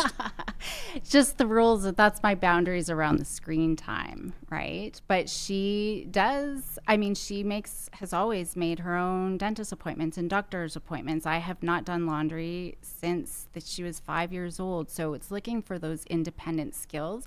My little one, I remember when she was 11, she lost her bank card. She was the one who had to call the bank to get it fixed, like to get a new bank card. My older one actually takes my little one to her dentist appointments now too when we're unable to. So I am a stickler with screens. I'm all for independence, but when it comes to screens, I have very firm boundaries. And I would say that's probably the only one thing that I really do have rules and regulations about because of how damaging it is for their development and their brain development. I think it's also like how much stock we put in these inanimate objects now. Like the way their chatters are talking. It's like when you get a phone, that's a form of independence nowadays, right? When you're allowed to go on the internet without someone monitoring you, that's a form of independence. That's right? huge. Yeah. And she chooses now, to be quite honest, she chooses now to co-watch because it's kind of lonely. It's not that I'm forcing her that, she has to, but that's just always the way it was. And so Les is wondering if, in your opinion, video games, he writ large, like he just asks very simply, are video games desensitizing kids? Is that too broad of a question? Well, it depends on the games. Like right? Call of Duty, absolutely. You probably don't want your 5-year-old playing Call of Duty, right? And it's really, when we're looking at video games, it's the multiplayer video games where there's interaction. Those are the most problematic, especially for our boys. For girls, the social media with pictures, so Snapchat, Instagram, those types of things are problematic. And then YouTube and TikTok are problematic because there's no algorithm breaks. You're just scrolling and getting whatever it is that's being shown to you. At least Facebook, you can break up the algorithm a little bit because you're going to go look at Auntie May's Facebook page, right? Like you have a little bit of control in there. But, Super Mario Kart, if you're playing with your dad playing Super Mario Kart, that's okay, right? So it's just looking at how are we using them, how much are we using them, where and when, with who, those things really make a difference. Got a lot of people talking about how glad they are that you were wearing your helmet skiing. Oh, yes. They're saying you always got to wear your helmet skiing. Are you wearing your helmet every time now? I'm always going to wear my helmet moving forward, yeah. Hey, goes to show even the experts can course correct. Yeah, absolutely. Absolutely. But you're right. I mean, it just wasn't in our generation, right? To go to the rink or anything. So. No. And I snowboarded for years in Whistler, Red Mountain, Fernie, never wore a helmet. And then last time I went snowboarding, I told you, I hit a tree, and when I hit it, I turned around back. Like I could have broke my back, my head, my spine. Now I'm like, every time I'm like helmet on first, right? Nia says consequences for actions, words, preparedness has been lost. She says the number one thing I taught my kids was consequences, the good and the bad. Teaches responsibility and empowers the kids to know what they can achieve. So important. And this is where we need to step back into our parental authority because we still need to have boundaries and consequences. And a lot of kids these days don't learn from natural consequences, so we need to impose logical consequences. It cannot be, though, out of our heat of the moment anger, that's it, give me your phone, right? If we're punishing, consequence is different from punishment. A consequence is, the what happens after a behavior occurs, good or bad. It could be a reward. It could be something that they don't like. A punishment, though, it's we're threatening, we're taking it away. They're never going to think about their own behaviors. I like using the Little Mermaid, right? When don't go to the surface, don't go to the surface, don't go to the surface. She goes to the surface and King Triton's like, that's it, goes and destroys her grotto. Let this be a lesson to you. When we punish kids, we think that they're sitting there, oh, daddy's right, I shouldn't have gone to the surface. No, they're not thinking about their own behavior. They're thinking about how much of a jerk you are and how unreasonable you're being. When we're putting in consequences, another great book actually is Parenting with Love and Logic. It's all about, these are your choices. it's up to you, kiddo, right? I'll know that you want the iPad when your chores are done at 7 o'clock. I'll know you don't want the iPad if your chores aren't done at 7 o'clock. The choice is yours, right? And so we're giving them the choice. We have to be very neutral. We have to not show that we care, because the minute we show we care, there's going to be the counter will. I just think another great one that I think about is Romeo and Juliet. If they came on their own volition and had a date, they probably wouldn't have even liked each other, and that would have been it. But because the parents were so, you can't, right? Now they were like, it came to death because they were so, against what their parents had to say. And so we need to be, it's your choice. Even if inside it's like, just do your chores. You would have been done them by now, right? We just got to be like, it's your choice. And so when 7:01 comes, and this is the other thing, 7:01, 7:02, 7:10, hey kiddo, right? We give them another chance. No, 7 o'clock, you set that boundary. 7 o'clock, now it's 7:01. Dude, thanks for telling me you didn't want the iPad. I did want the iPad. Now out comes the behavior. Now they're freaking out. Oh, now we can validate genuinely. Dude, that wasn't the choice you wanted. Bummer. That's all we need to say. We don't need to add, well, if I told you if you had done your chore. No, because now we're the jerk again. We just say, bummer, that wasn't the choice you wanted. So then tomorrow when we go, hey, I know you didn't get the choice you wanted yesterday. How can I help you? Right? That's where kids are going to start thinking about their own behavior, because we have let go of the emotion. They knew what the consequence was in advance, right? They need that. That's what, it's not fair to, when we're angry, implement something and, punish. So it's really about setting those expectations very clearly, what the consequences are very clearly, and then let them make their choice. Sorry, Ryan. I've seen this question a few times. Shirley asked. I wonder this too. Are headphones the same as screens? Like, do you monitor that as well? Because I feel like earbuds, like kids are kind of tuned out, and like I even am all day long with them in my head. Yeah, we are bombarding our brain with sensory input all the time, and I'm trying to consciously, because I usually will go for a walk with my dogs in the morning and I'll put in headphones for podcasts. And I'm consciously trying to not even listen to podcasts when I go on my walks, to just enjoy nature and be with nature. So yeah, we are really bombarding. It's not the same as screens, but because we are stimulating our brain all of the time, it is becoming a problem. And even those white noise machines, this is new research that I'm getting into. Oh yeah. Oh no. Apparently. Don't come for our white noise machine. I know. As babies, up to a certain age, I can't remember what age, but certainly babies, it's just not great for just. What's wrong with them? Just the constant bombardment. I don't know this research as much, but there is new research just saying it's problematic because kids aren't, again, being able to use their own brain and self-soothe and all of these things, but they're just being bombarded all the time. Wow. Yeah. And so they need to be able to have background noise and live with background noise. Now as an adult, I mean, I have a fan. I do have that noise, and that's okay, but we're just finding with the younger kids, it's not that helpful. So I don't know, as much with the headphones, but we just know that we are overstimulating our brain all of the time. And there needs to be time in nature. Yeah. Time in with mindfulness, boredom even. We're not letting our kids be bored. It's okay to be bored, right? Exactly. Yeah. I told my son, his grandparents, my wife's parents, live in beautiful Middle Lake, Saskatchewan. There's a good chance they might be watching this right now or later. So a shout out to Middle Lake and the greater Humboldt community. About an 8-hour drive for us to get out there. And we had the exact conversation with our son on the way out there on how it's okay to be bored. He said, I'm so bored. He wanted to watch his iPad. And we had made a decision as a family that this was going to be an iPad-free trip out to the farm. Yeah.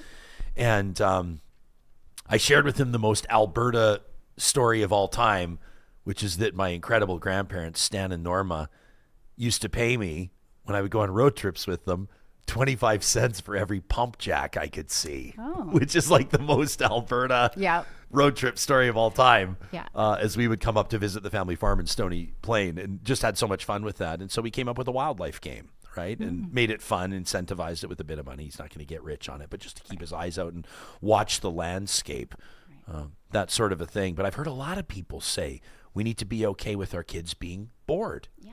And any big emotion. I say lots of micro sucks throughout the day is going to help build our kids' resilience. Lots right? of what? Micro sucks. Micro sucks. Yeah.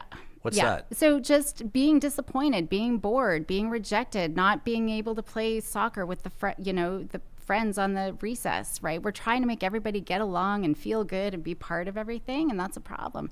So they need to feel, to have those emotions, because real life isn't happy, joy all of the time. Yeah. And so, and that even, we don't have to answer all their what if questions all the time. It's like, I don't know if there's a monster under your bed, dude. What are you going to do? We got to put it back in their lap. So what are you going to do, right? And a lot of times we don't know.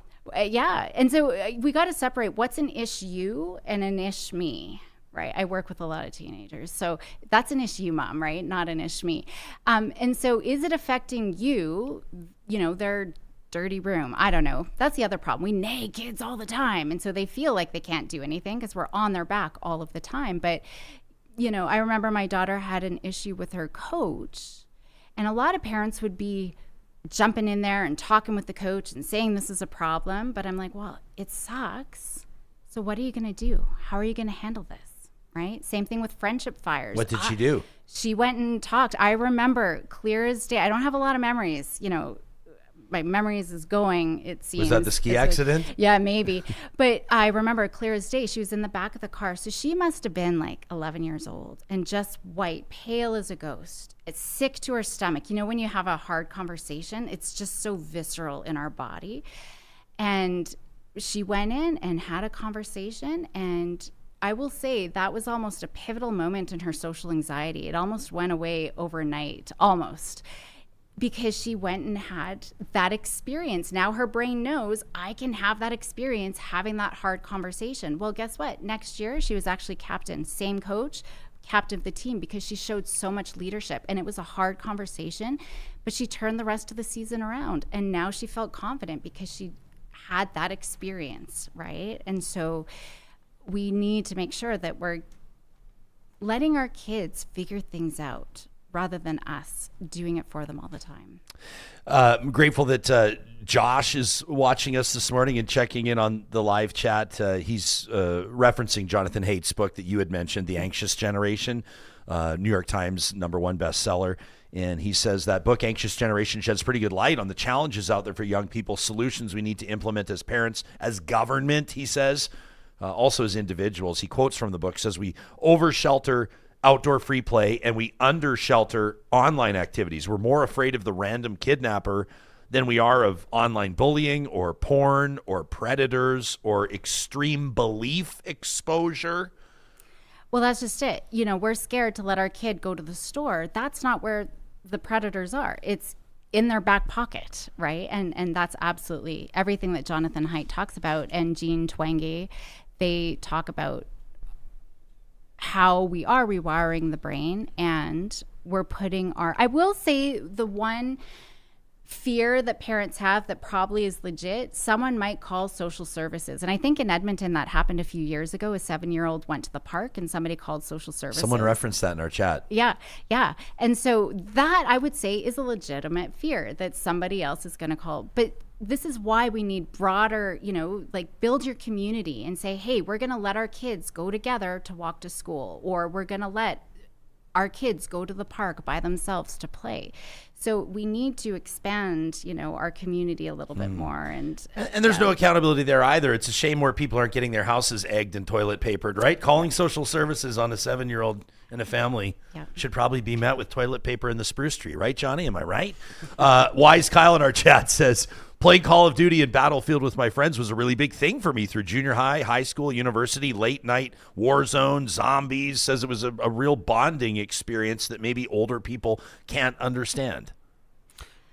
Well, maybe. And I know that that's a common, I don't know if I say myth, but a common reason why parents will let their kids, because it's the only time that my kid, especially I find, with some neurodivergence in the community, it's the only time my kid can connect with other people. But it's superficial, right? And so maybe it's fun, but it's easy come, easy go, these friendships, right? If somebody says something that you don't like, you can just ghost them. You can just mute them, or, it's not the same as having a face-to-face live interaction with another human being and seeing their reaction if you've said something hurtful, and being able to sit in that guilt and that shame, right? And so maybe it's fun and maybe there's engagement, but how deep, right? And I just think, well, we do see that in the research. It's just superficial, and it's not the same. We're hanging out with Dr. Caroline Buzanko in our feature interview presented by Mercedes-Benz Edmonton West. Gilles says when teachers set boundaries in schools, it seems like a third of parents immediately email about how dare they set those choices for their child. How unfair. That from Gilles. Tracy D says she'd make bingo cards for the kids for long car trips. I think that's a great idea. Tracy C says micro sucks would benefit most of the population for sure. RS is making a comment about, says you want to talk screen addiction, says I was in the casino for a couple of hours yesterday. I mean, obviously talking about adults there. Shirley says, isn't it odd that as a trend now we have these open floor plan homes and then we're all wearing headphones so that we don't have to disturb one another? Mm-hmm. Kind of an interesting observation there.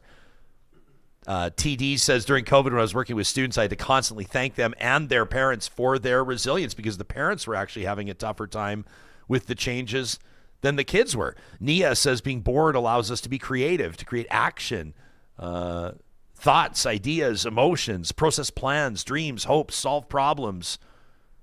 Says, I use my commutes to think. That's kind of cool. Well, our brain, just jump in, sorry, has two modes. There's default mode and task mode. So default mode is actually where our brain likes to be. That's the mind wandering, and that's where creativity comes up. When you're trying to sit to figure out a problem, it doesn't come as easily. You know, your solution usually comes when you're in the shower or when you're on your walk, just not thinking of much, right? And so that's kind of what we're missing out on, is that default mode for, and yeah, she's right, boredom really is where creativity and imagination and ideas kind of comes from.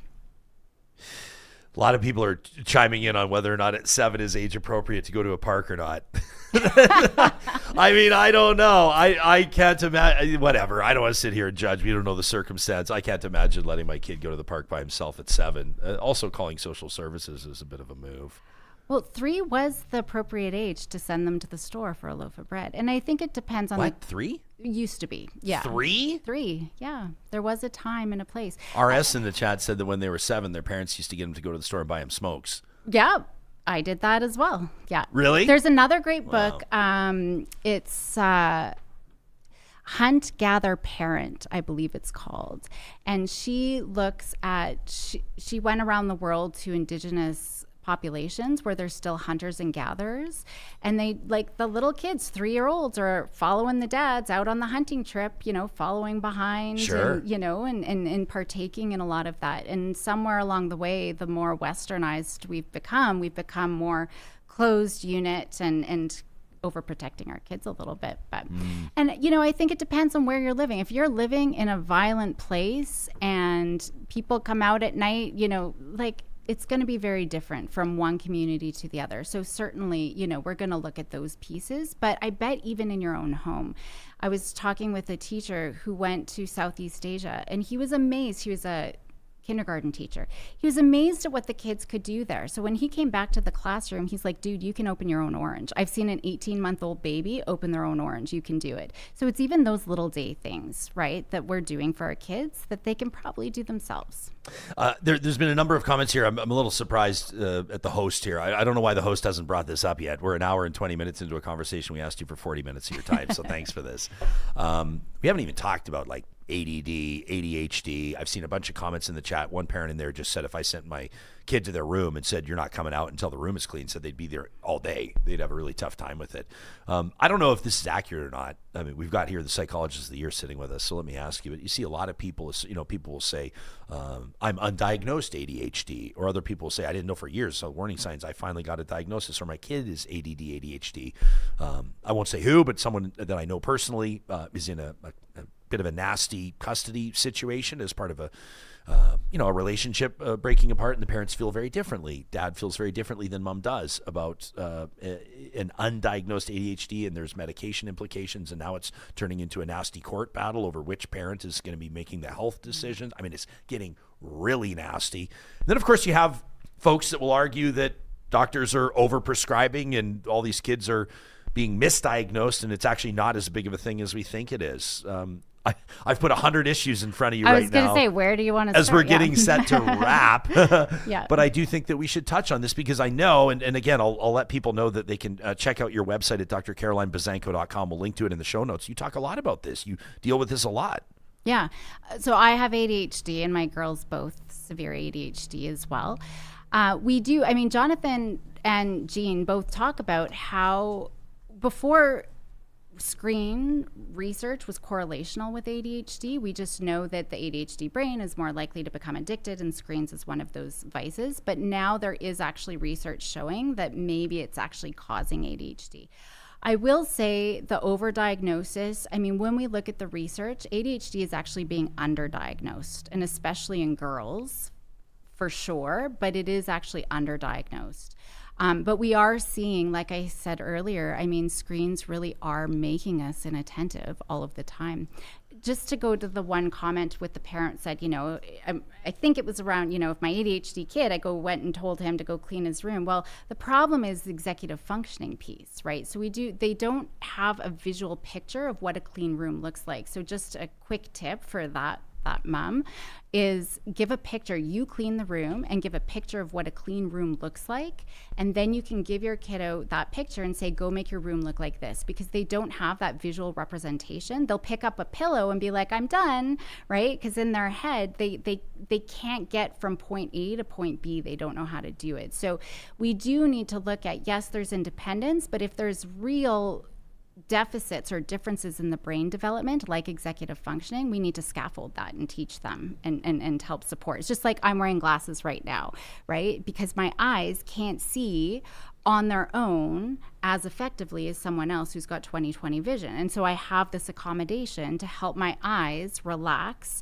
and be able to see and not work so much harder to, trying to squint. So I just thought I would throw that in there. But I don't know if there was a lot around the ADHD, but Jonathan Haidt and Jean Twenge do talk a lot about that as well. How old were you when you were diagnosed? I wasn't diagnosed until I was in my 40s, but, and a lot of people, I get a lot of, I'm sick and tired of all these successful women. And you're a 30-year psychologist, right? Yeah. So psychologist 20, but I started working with autistic kiddos actually in the 90s, in the early 90s. So I've been in the field for a very long time, but as a psychologist, no, grad school, there was no way I was going to go to grad school. It wasn't until I was 30 that I'm like, maybe I should go to grad school and go do this thing. Yeah, so it was a little bit later. But when I look back at my report cards, I was the most disruptive element in the classroom, right? So looking back, you could see even as a child, I was in detention all the time. A lot of kids got stars on the board for good spelling. No, I got X's all the time on the board because I was getting detention. So looking back, I probably should have been diagnosed. So what was it as an adult that led you to sort of, pursue that or seek that diagnosis or get more clarity around it? To be quite honest, I thought I was narcoleptic. I was literally falling asleep, driving. And once I had my baby, falling asleep, I went into the ditch one day. I'm like, there is something going on. Literally, my brain is falling asleep. And that's why we give stimulants, right? The medication is to help wake the brain up. And then looking at my history, then we figured out it was ADHD. And it literally the next day I started medication. It changed my life. And I was always anxious. When I was a kid, my parents put me on antidepressants because I was anxious. I was depressed. Literally the day I started my medication, the anxiety went away. Is life-changing. So yeah, it's not just a fad. There's real brain differences. I mean, this is a whole other conversation, but there's real things going on. And with medications, we actually see the younger kids start, it's neuroprotective, meaning their brain is more likely to fully develop if they start their medications younger versus I'm hooped. My brain just never fully developed. That working memory is so bad now, especially now, that I'm older. It just never reached full maturity. Do you see a stigma around kids on meds? Unfortunately, yeah. It's not as big. I remember in the 80s, if you were on Ritalin, ooh, like there was something wrong with you. Well, there was right? either that or there's a great intrigue around it as well. Right. Yeah. But there is still stigma. And I think a lot of it's parents' own hesitancy around that as well. I think it's more like it's normalized. Kids with kids, a lot of them are flaunting different diagnoses. Well, my depression is worse than your depression, and I've got this laundry list. I find the kids who really do, the neurodivergent ones specifically, if they do have autism or ADHD, they don't want other people to know. They don't usually want the accommodations or the extra help because they don't want to stand out. But I think amongst kids, it's not as stigmatizing as it is, maybe for the adults. Johnny and I talk about this a lot, and I've talked about it with my friends as well. I've often wondered if I'm ADHD. I have no idea. I think, you are. As someone who is, I but see it a mile away. We're the same. How inappropriate is this for an employer to ask a colleague, like, are you diagnosed ADHD? Or are you just pretty sure you are? Obviously, I was kidding. Like, a lot of people have different things. Like, some people are obsessive compulsive mixed with a bit of it. Some people are ADD, ADHD. Yeah. Some people are just, everyone is stressed. And like the doctor said, I think we're all just like, there's so much noise around us these days. Our phones, our earbuds, the TV, like stress comes at us so much faster. I miss the days when something went wrong. You had to go home and it was on your answering machine when you got home. Yeah. Now it's like you immediately have to deal with it. But I think I wanted to ask the doc, like, is this society, is this whole thing with screens and everything, is it causing more ADHD? Or are we just recognizing it more? No, it's vaccines, right? Vaccines it's are causing, Or Tylenol. Case closed. Is it Tylenol? Case closed. Yeah, it's Tylenol and vaccines. Or are we just we're seeing it more because we know what to look for? Both ends. So, like I said, we do have emerging data now to say that screens are causing ADHD. We are definitely more aware of it. I do think, why do we have higher rates in North America? Well, who were the explorers? Who were the people who are willing to uproot their lives and go to a new foreign land without knowing any of the consequences? Well, that sounds pretty classic ADHD. So, I do think that there's that too. Who settled here? Probably people who were ADHD. And we do see people in entertainment, athletes. There are higher, so there's a good chance that maybe you do have ADHD. I wouldn't. All the best people have it, Ryan. All the best people have it. Well, I mean, I don't know. I've just wondered if, I have a friend that's, he's actually a very public person, but he probably wouldn't appreciate me sharing his name. But he's just gotten on Adderall, and he's said that it has it has dialed him in a dramatic way. Maybe that's not for everybody. Somebody in here had a question. I don't know if this is, but wondering is it Adderall that works if you have ADHD and you get a buzz if you don't? Do you know much about Adderall? You don't prescribe, obviously. I don't prescribe. I'm not a medical doctor, so I do need to put that disclaimer out there. So I mean, it can help with everybody, but it's life-changing for ADHD. It really does work. And I will say, I know a lot of people who've gone on medications who don't really have ADHD, and it really doesn't. It just makes them more anxious or jittery. And it's, having a cup of coffee, for example. Yeah. Interesting insights. As soon as we talked ADHD, all of a sudden the comments, the live chat just exploded. Ken K, super chat. Ken, what's up, Ken? Says, personally, I have no idea whether I have ADHD. Says, but I do know that minimizing my environment creates calm and focus. He says, I value experiences as opposed to things. RS says, I know somebody who didn't get an ADHD diagnosis till they were 45. It explained a lot about his social awkwardness, and he's now a completely different person. Interesting. Nick says, with a family history of addiction issues, it was a revelation getting a late ADHD diagnosis. You're nodding your head big time. Is there, I had no idea, there's a correlation between ADHD and addiction? Oh, yeah, absolutely. And I would suspect, well, there's a higher risk of addiction.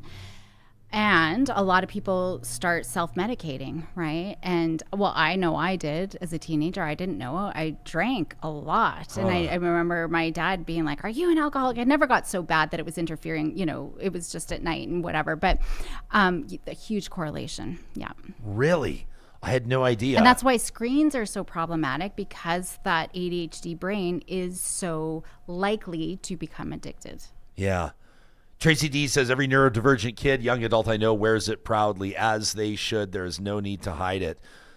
Tracy, I just talked the other day about my speech that I delivered. Just an incredible opportunity to hang out with remarkable high school students at E2 Academy. I was at this, it's a private school in Edmonton. They actually reached out. I'm about to take you on a tangent. We're really good at tangents here, by the way. Yeah.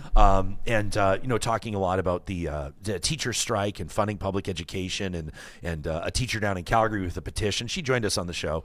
She wants private schools defunded in Alberta. We've talked to the AASCA, they're called, the private and independent schools of Alberta. They give us their side of the coin. Anyway, these administrators at E2 were like, hey, come see what we do and come talk to our kids, and we'd love it. And maybe you can see that, like, not every private school is like $30,000 a year and wealthy kids in uniforms, and we provide a really important service. And got a lot of responses from Real Talkers after when I shared about it. Said, well, everything that E2 is doing is wonderful, but it should be offered in the public system. I'm not here to debate public versus private with you, but I do want to give a big shout out to E2 Academy and the students there.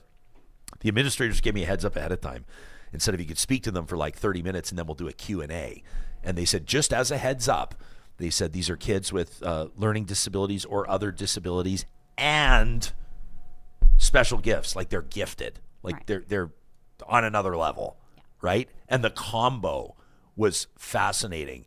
And it was one of the most special and memorable conversations. They asked me to show up for 45 minutes. I stayed for an hour and a half. I'm really good at going way longer than we ask people for. But it was so special. It was incredible, that idea around neurodivergence. As a matter of fact, in partnership with Athabasca University, just like this conversation, I think it was about a year ago, Johnny, wasn't it? We talked about neurodivergence, and they actually there's like a program there, a course around it, and the instructor herself is neurodivergent, and it was one of the more memorable episodes of the year. I think one of the things to remember here when we're talking about, whether it's ADHD or any sort of neurodivergence or whatever, is when we talk about stigmas, or when we talk about how we're viewed in the public, or how a diagnosis even could make somebody feel about themselves. I would imagine many times you're part of that diagnosis. You're part of that process. You're working with families and individuals. What sensitivities do you have, or what sort of an approach do you have in delivering a diagnosis and helping people understand how that may factor into how they see themselves or their identity or what have you? Our language is so informative, right? And so influential. And so I do a lot of diagnoses, and the way I say it is, congratulations, your child does meet criteria for ADHD. And I say congratulations because there are a lot of great things. Some of the world's leaders, the top of their field, when we look at athletes, entertainers, some of the richest men in the world, some of them are jerks, sure, but they're very successful. When they get into what they're interested in, they're all ADHD. The only problem with this thing called ADHD is this thing called school. And that's usually how I frame it, right? So living in, neurodivergent, and neurodivergent, just, it's ADHD, it's autism, it even includes dyslexia, right? Just the brain is developing differently. But that's how I frame it. Congratulations, it is awesome. We want to make sure that we're talking about, their strengths.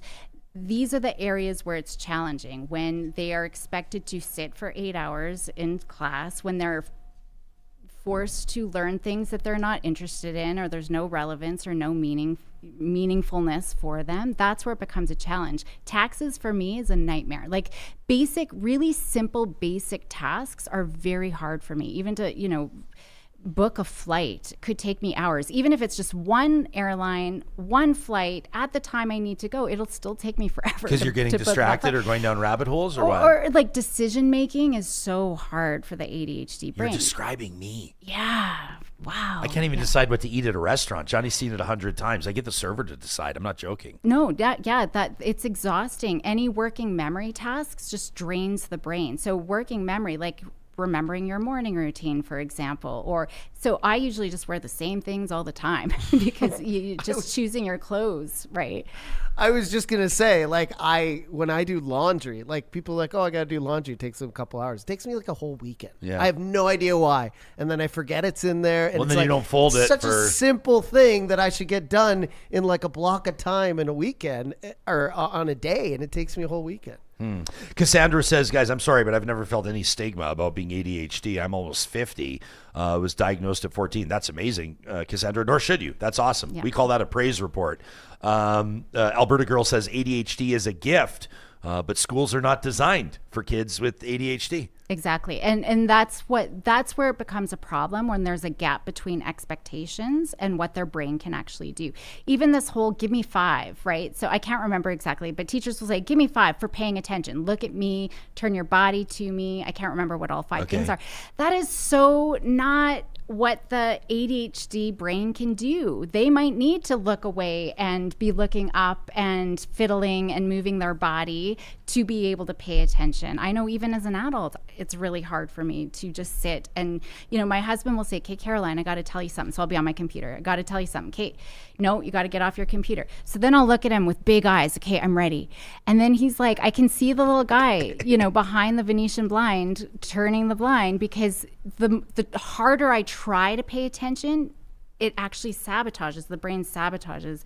And he just knows, I'm just going to text you, because even when I'm trying really hard, it's going to get lost because I've got a million other things, that I'm thinking about. So yeah, all of these things can become problematic, right? Unless when we're doing the things, the brain, if we were to do brain scans, an ADHD kiddo doing what they love, their brain will look exactly like a neuromajority child, right? The dopamine's lit up, it's working exactly the way it should. But as soon as they're asked to do something boring, that's going to take too long, that is repetitive, that's when the brain shuts off. And so that's where the medication can help, right? To keep the brain on, because we do unfortunately have to do some things that we don't necessarily love doing. Yeah, amazing. I'm forcing myself to not turn this into a session and ask you more questions and diagnose myself with ADHD live on the air with you. In closing, an interesting question from Les. Thanks for your super chat contribution, Les. He's wondering if PTSD is a thing with kids. Can PTSD be a thing with children? I'm not sure the context around the question, but it's an interesting one. Yeah, certainly. Certainly kids can have PTSD. We just need to be careful that we're not contributing to the trauma or over-labeling and sort of shutting down. We know even with PTSD and anxiety, exposure therapy is a big part of being able to manage that. And so, if there is a child who has been traumatized, when we lower the expectations and we coddle them, we're just going to be making it worse. But sorry, I went off on a tangent there. Yes, kids can definitely have PTSD. Thank you so much for doing this. It's been such a pleasure having you here, talking about such important stuff. Thanks for having me. Well, and we wouldn't have kept you this long if the audience wasn't here for it. And so I want to thank all the Real Talkers that have shared your personal stories. We weren't able to get to all of them in the live chat. If you didn't hear something read you think would be important to hear on a future episode of the show, send us an email to talk@ryanjespersen.com or leave a comment on this YouTube episode. And we'll keep this conversation going. Always interested to see how our expert guests and what they've brought to the table is resonating with you, Real Talkers. And Dr. Caroline Buzanko, registered psychologist, of course, 2024 Alberta Psychologist of the Year, and an assistant professor at Athabasca University. Thanks for making the trip up to Edmonton to do this in person. Good luck to your daughter in Ringette Provincials this weekend. That's fantastic. Safe journey home, and good luck the rest of the way. Thanks for having me. Yeah, and thanks for talking about your personal story too, by the way. I never want to overlook that. That's a big deal. Yeah, I think it's important for us to be, and that's part of being resilient, right? Is being vulnerable and sharing. So true. Amazing job. Hit it out of the park today, Doc. We sure appreciate you. As we're talking about the kids, the young people, the leaders of tomorrow, check out ucan.ca. This is a big reason why we're so proud to partner with UCAN Youth Services for the work that they're doing through their programs. Number one, and this is the one that's kind of the gut punch, I guess, is the need for the Relentless Outreach Program. These are 12 to 17-year-olds that are, we might say, known to police. The team at UCAN is working with the 50 young people, and let's be real, there's more than 50, that are spending the most time interacting with law enforcement. Not in a good way, right? But UCAN's relentless outreach workers are stopping at nothing to reach out to these young people and empower them in making positive, healthy, and life-changing decisions. That includes factors at school, maybe employment, family factors. A lot of these young people are experiencing homelessness, 12, 13 years old.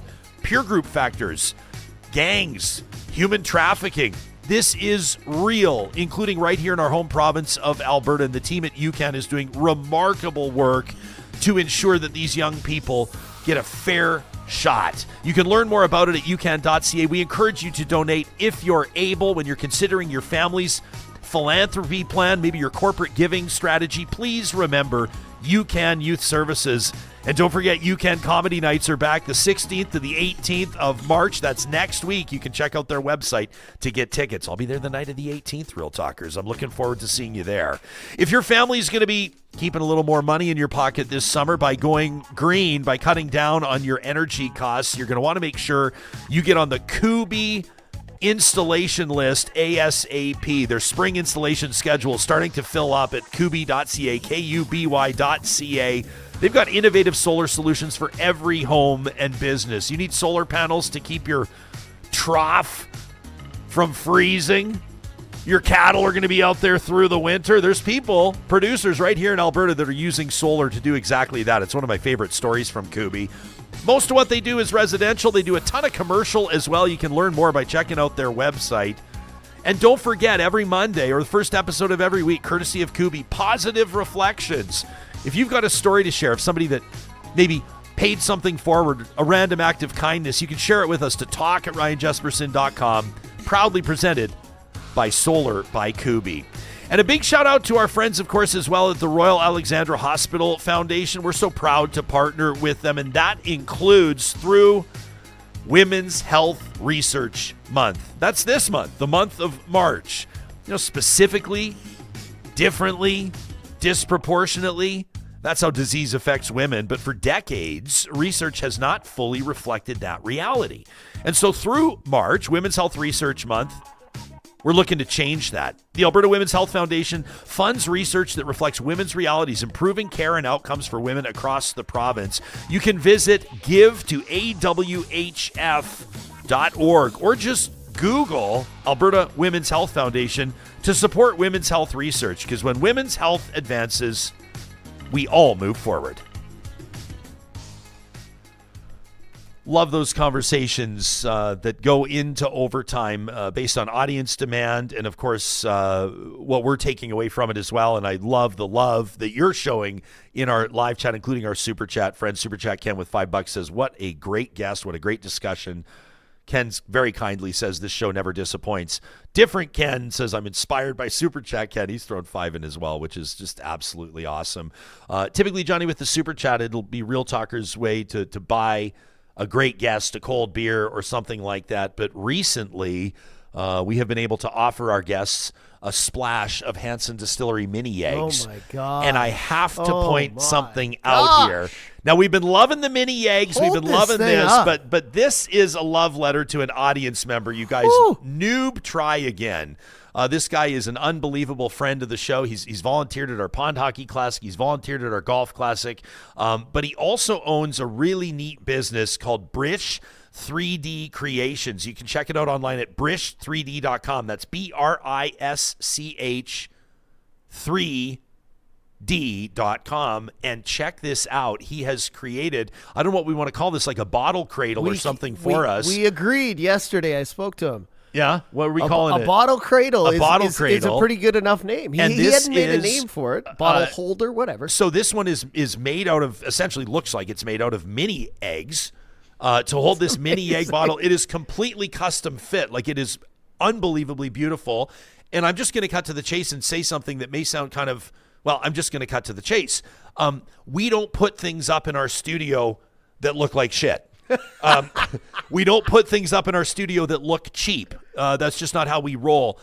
What Noob has created here is not just quality, but it is unlike anything else that I've ever seen. Mm-hmm. And our friends at Hansen saw it, and they're losing their minds. They absolutely love it. And so we just wanted to give a shout out. This was like just a super cool gift from Noob, and we're using it to display our bottle of Mini Yeggs. And I wanted to give him a shout out and just let you know a little bit of love back to him, back to Noob. This guy's brain works in the most creative ways. If you go, I don't know what my business might be able to 3D print, or I don't know what I might, the way that this guy creates and the stuff that he's created for us is just unbelievable. If you're looking for like custom, really cool promotional corporate stuff, it doesn't even have to be corporate. I mean, this could be something in your home. I mean, if you want one of these bottle cradles for your favorite bottle of whiskey or gin or wine, I mean, how neat could that be? Again, that's Brisch3D.com, and a big shout out to Noob for that. We sure appreciate him. Love the Noob. Oh my gosh, look at this. He's just thrown $5 into the super chat. Noob, stop giving us stuff. Stop giving us stuff. I'm trying to hook you up, dude. $5 into the chat. He says, Jespo, join us in the ADHD. Hey. This is this comment. Hey. He says, join us in the ADHD club. We have, squirrels. Yeah. Great guest, he says. Hey, I'll tell you, $5 is pretty cheap to advertise on this show. So I think go. he got his money's worth. Smart move. He just got his money's worth. And man, a lot of people making really interesting points. Shauna says neurodivergence is also linked with hypermobility. So there's that for like the fidgety movement, which is kind of interesting. Many of you are. By the way, now the chat's just being lit up with all of you that have picked up your bottle of mini Yeggs at Hansen Distillery. Oh my God, it's insane. They told us that. Like people every day are just sending me pictures of bottles of their mini Yeggs. I don't know if I'm allowed to share this. I think I can share this. I think I can share it. But they told me, we told you they did 2,000 bottles of this, right? It's a limited run. I guarantee they have to do it again. I'm going to tell them they have to do it again. But they told me, and this is because of Real Talkers, okay? This is wild. Give it to me. In the first week of mini Yeggs. Give it to me. It's only been out for a week. In the first week of mini Yeggs, they outsold the pace of another high-profile limited release, what that did from June to December. This was our goal. It was our goal. We want to sell this. We told them we're going to sell it out. Yeah, we want them to make another 2,000 bottles before Easter. Yeah. Ben Demon Hunter says Hansen Distillery blows Baileys out of the water. I on purpose, I haven't been invoking the word Baileys, but here we are. It's different strokes. Like this is special. It's special. It's craft, and Ben is absolutely 100%. It blows Baileys out of the water, and it's $32, right? It's not. I think with a lot of the craft stuff, and it's understandable. I don't crack on people for pricing their stuff where it needs to be priced. Trust me. But $32 a bottle, like that's unbelievable. I would pay $55 a bottle for this. And I'm not saying this because they're a sponsor. It blew my expectations out of the water. I thought this stuff was going to be too sweet. I thought it was going to be too much of a candy aftertaste. It has like a layer to it. You get the chocolate first, you get the candy after. It's not too sweet though. I'm drinking it on ice. I'm not even putting it in anything. Yeah, I can't handle sweet. Like I don't drink sweet drinks, and this is really awesome. We didn't intend on turning this into a big sort of a love letter to mini Yeggs, but what are you gonna do? It's Friday. We're going to get there. A whole bunch of you are saying you've picked it up. Jillian says, I got mine. She said it is so good, light and creamy. I love this from Jillian. Says, Bailey's is dead to me now. You and me both, girl, 100%. Others of you are saying you've bought bottles. Where was this one? I saw it. Tracy said she got hers last week. She's hidden it away to share with the family for Easter. You better hide it. It's like real life mini Yeggs. It's like the candy that has inspired the liqueur. I don't know about you, but when a bottle of mini Yeggs is opened, it is not. Like, mini Yeggs have never gone bad in our house. Put it that way. They're there for like. I was with a friend on Sunday, and we went and got like a couple energy drinks, gas. And I was like, mini Yeggs, just grabbed it. Yeah. I'm like, I'll eat these later. It's like 9 a.m, right? Yeah. I put them in the car, and they open. I'm like, I thought we'd snack on them later. Yeah. They opened them right up, and we ate them 9 a.m. Gone. This is Heather's watching us on Facebook, says that would be deadly on ice cream. 100%, Heather. It would be absolutely unbelievable. Ken K says he loves Hansen's salted caramel cream liqueur. That is arguably, no offense to the mini Yeggs, that is my absolute favorite. The salted caramel is mind-blowing. I have to report back that I have friends and family who have tried not only this liqueur in a Frosty from Wendy's. Oh, jeez. I'm not trying to tell you what to do. I mean, we could, let's say DQ, right? I was just going to leave that. But then another friend of mine said they put it in a DQ Blizzard. Brilliant.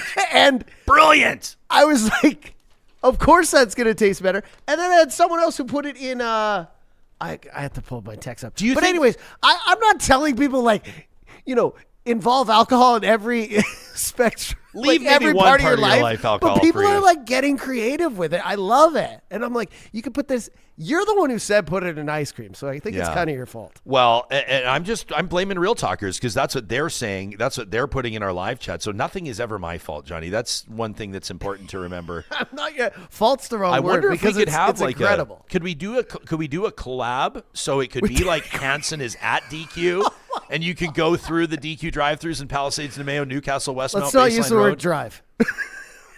That's true. That is problematic. Let's dine in for this one. Okay, let's dine in only. Let's Uber there. We Uber there, dine in only. And then maybe we could do like sort of like a shuttle in a Mercedes Sprinter from Mercedes-Benz Edmonton West. What's wrong with you guys? Too many blizzards. Yeah, I like where this goes. I like where all of this is going.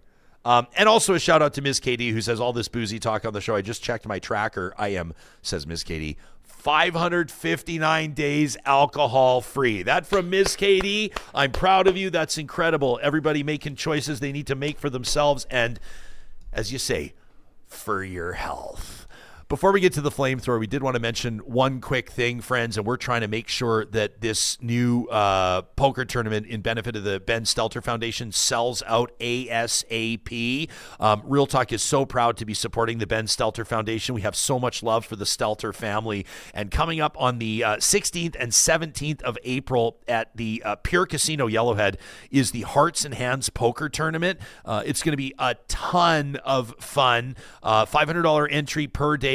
Final table. If you get to the final table, every person there is going to receive a custom champion ring. There's more than $50,000 in cash and prizes, but most importantly, the Hearts and Hands Poker Tournament is about impact, and the funds raised in support of the Ben Stelter Foundation is going to help advance their mission, including bringing the Ben Stelter Center for Proton Therapy and Neuroscience to Edmonton. This is going to make sure that families have access to world-class cancer treatment close to home. A huge shout out to everybody involved in this. We're very proud to support it. You can register today at benstelterfoundation.com. Love the Stelters. I have a Let's go Oilers, although I don't know what happened the other night. Oh, man. I just... Not to be a downer, but... We've been talking about mental health and regulating ourselves all day, and I'm just like, I'm just staying away from Oilers hockey right now. You know, I'm staying away from Oilers hockey right now. Oh, my gosh. As we wrap up every week, courtesy of our incredible friends at the DQs of Northwest Edmonton and Sherwood Park, we give you the conch, Real Talkers. That's right. These are your absolute hottest takes through the week as received to our email inbox. It's the Flamethrower presented by the DQs of Northwest Edmonton and Sherwood Park. And Real Talkers, you are all fired up this week. That includes Felicia writing in from Kamloops. Shout out Kamloops. She says, I just watched that White House war highlight reel video and says I honestly had to check twice to make sure it wasn't posted by some 14-year-old on a gaming subreddit. Real Talkers, in case you haven't seen this, Johnny, we don't usually do this on the Flamethrower, but why don't we check out this video? If you haven't yet seen this video was released literally by the White House just yesterday. Here it is.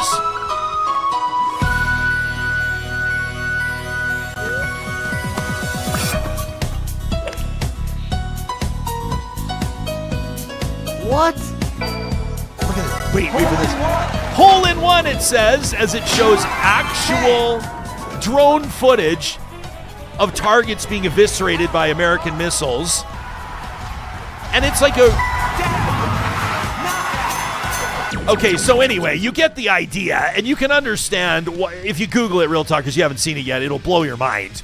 Although, what do we even say anymore these days?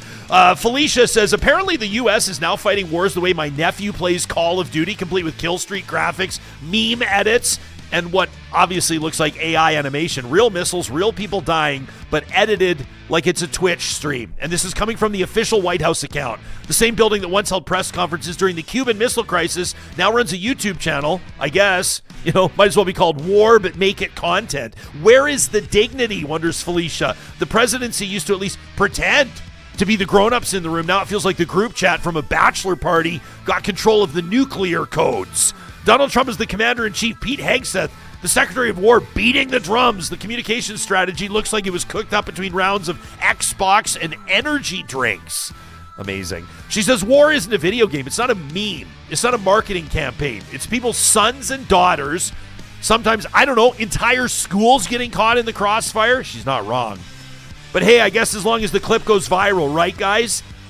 Felicia says, if this is what serious leadership looks like in D.C. right now, the most shocking thing isn't the video. It's how low the bar is for dignity in public office. That's an incredible email. Nice job. What about this one from Michael, who says, Jespo, with all due respect to your guest on March 12th, Dr. Thomas Juneau, who I thought was amazing, he says, with regards to how Canada should approach things with Donald Trump as this Iranian quagmire continues to unfold, I would say respectfully, earmuffs kids, fuck that to taking Donald Trump's insults on even minor issues. Appeasing the orange boil by all countries is what's gotten us into this mess in the first place. Dr. Juneau was correct in saying agreeing with Donald Trump blindly shows weakness, and Trump pounces on that. But so many countries have done just that, and what has it gotten any of them?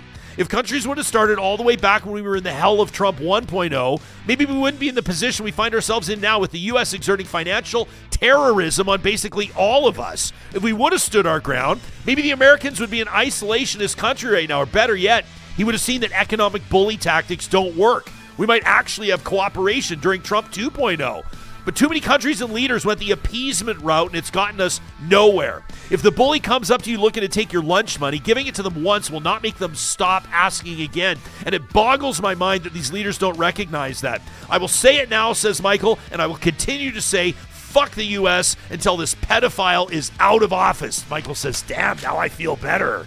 Janelle in Calgary says, I would love to thank Alberta separatists for one thing in particular, and that's the comedy. Because a new poll says roughly 7 in 10 Albertans want to stay in Canada, while only a small slice actually wants to separate. So congratulations, the independence movement is basically a minority opinion with a loud Facebook page. You know, these people are talking about leaving Canada like it's quitting my softball league. Like, okay, we're out, then what?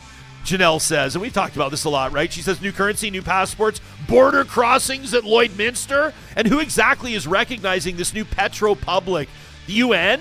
Or just like a guy in your uncle's comment sections, right? Look, Albertans are frustrated with Ottawa, says Janelle. Join the club. But most of us understand that fixing the country is a lot smarter than detonating it. That from Janelle down in Calgary. Katie says, this Alberta government is one that says it stands for transparency and that does everything it can to hide what it's doing. A government that's spending too much of our money for its own gain. Katie says on town halls that don't actually seek to listen to Albertans or even share the results, on fighting in courts, on tearing down our once world-class healthcare system. At what point did leaders stop leading? She says this is not who we are. We're a place where people come to work so they can provide for their families. A place that's been warm and welcoming. But right now it feels like anger wins in Alberta. It feels like lying and cheating is not only tolerated, but encouraged. It feels like we've stopped wanting more for ourselves, stopped growing, stopped caring about our neighbors. Says the premier sets the tone on this. Danielle Smith is one of the best speakers I've ever heard, she says. She could easily use her voice to bring Albertans together instead of finding ways to tear us apart. That from Katie. Nice job, Katie.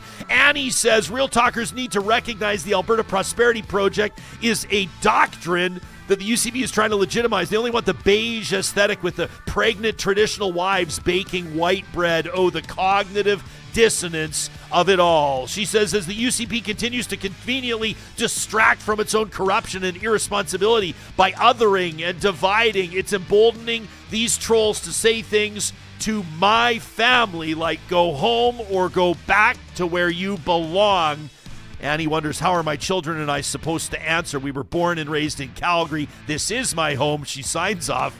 Go fuck yourselves. That from Annie. Thanks, Annie. And this one from Rodger to close. Rodger, I love this, buddy. Says, you know, the city had their photo radar trucks out on the roads for safety reasons, they told us. And when the Alberta government, which I can't stand, says Rodger, outlawed a number of locations but still allowed for photo radar in schools and construction zones, I'm wondering why the city has chosen not to have any photo radar in those areas. Are young children, I don't know, because they can't vote, or construction workers not worthy of being kept safe? It seems to me the city's going against the argument that they used to justify photo radar in the first place. I expected to see more enforcement in these areas. Instead, I see none. Says Rodger, I wonder what the city has to say about this. Thanks, Rodger. Anything for me to take a swipe at Photo Radar is bound to find its way into the flamethrower. Proudly presented by the DQs in Palisades, NAMAO, Newcastle, Westmount, and Baseline Road. When you pop in to pick up a flamethrower signature stack burger and a Score Blizzard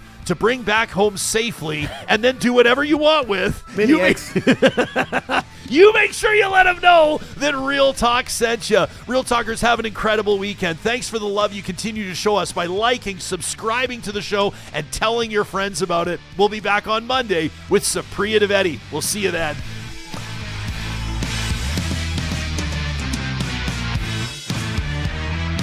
Real Talk is hosted by Ryan Jespersen. Executive producer Josh Dunford. Technical producer John Hicks. General manager Katie Cook-Chivers. Account coordinator Lawrence Derlego. Human resources Lena Shepard. Website design Mike Johnston. Voiceover by me, Carrie Skelton. Real Talk's editorial board is Supriya Dwivedi, Ahmed Ali, Brandy Morin, Ann Castleman, Corey Hogan, Harmon Candola, Catherine O'Neill, and Chris Henderson. Member Emerita, Julie Rohr. Real Talk is recorded in Edmonton, Alberta on Treaty 6 territory, the traditional and ancestral territory of the Cree, Dene, Blackfoot, Saulteaux, and Nakota Sioux, home to the Métis settlements and the Métis Nation of Alberta.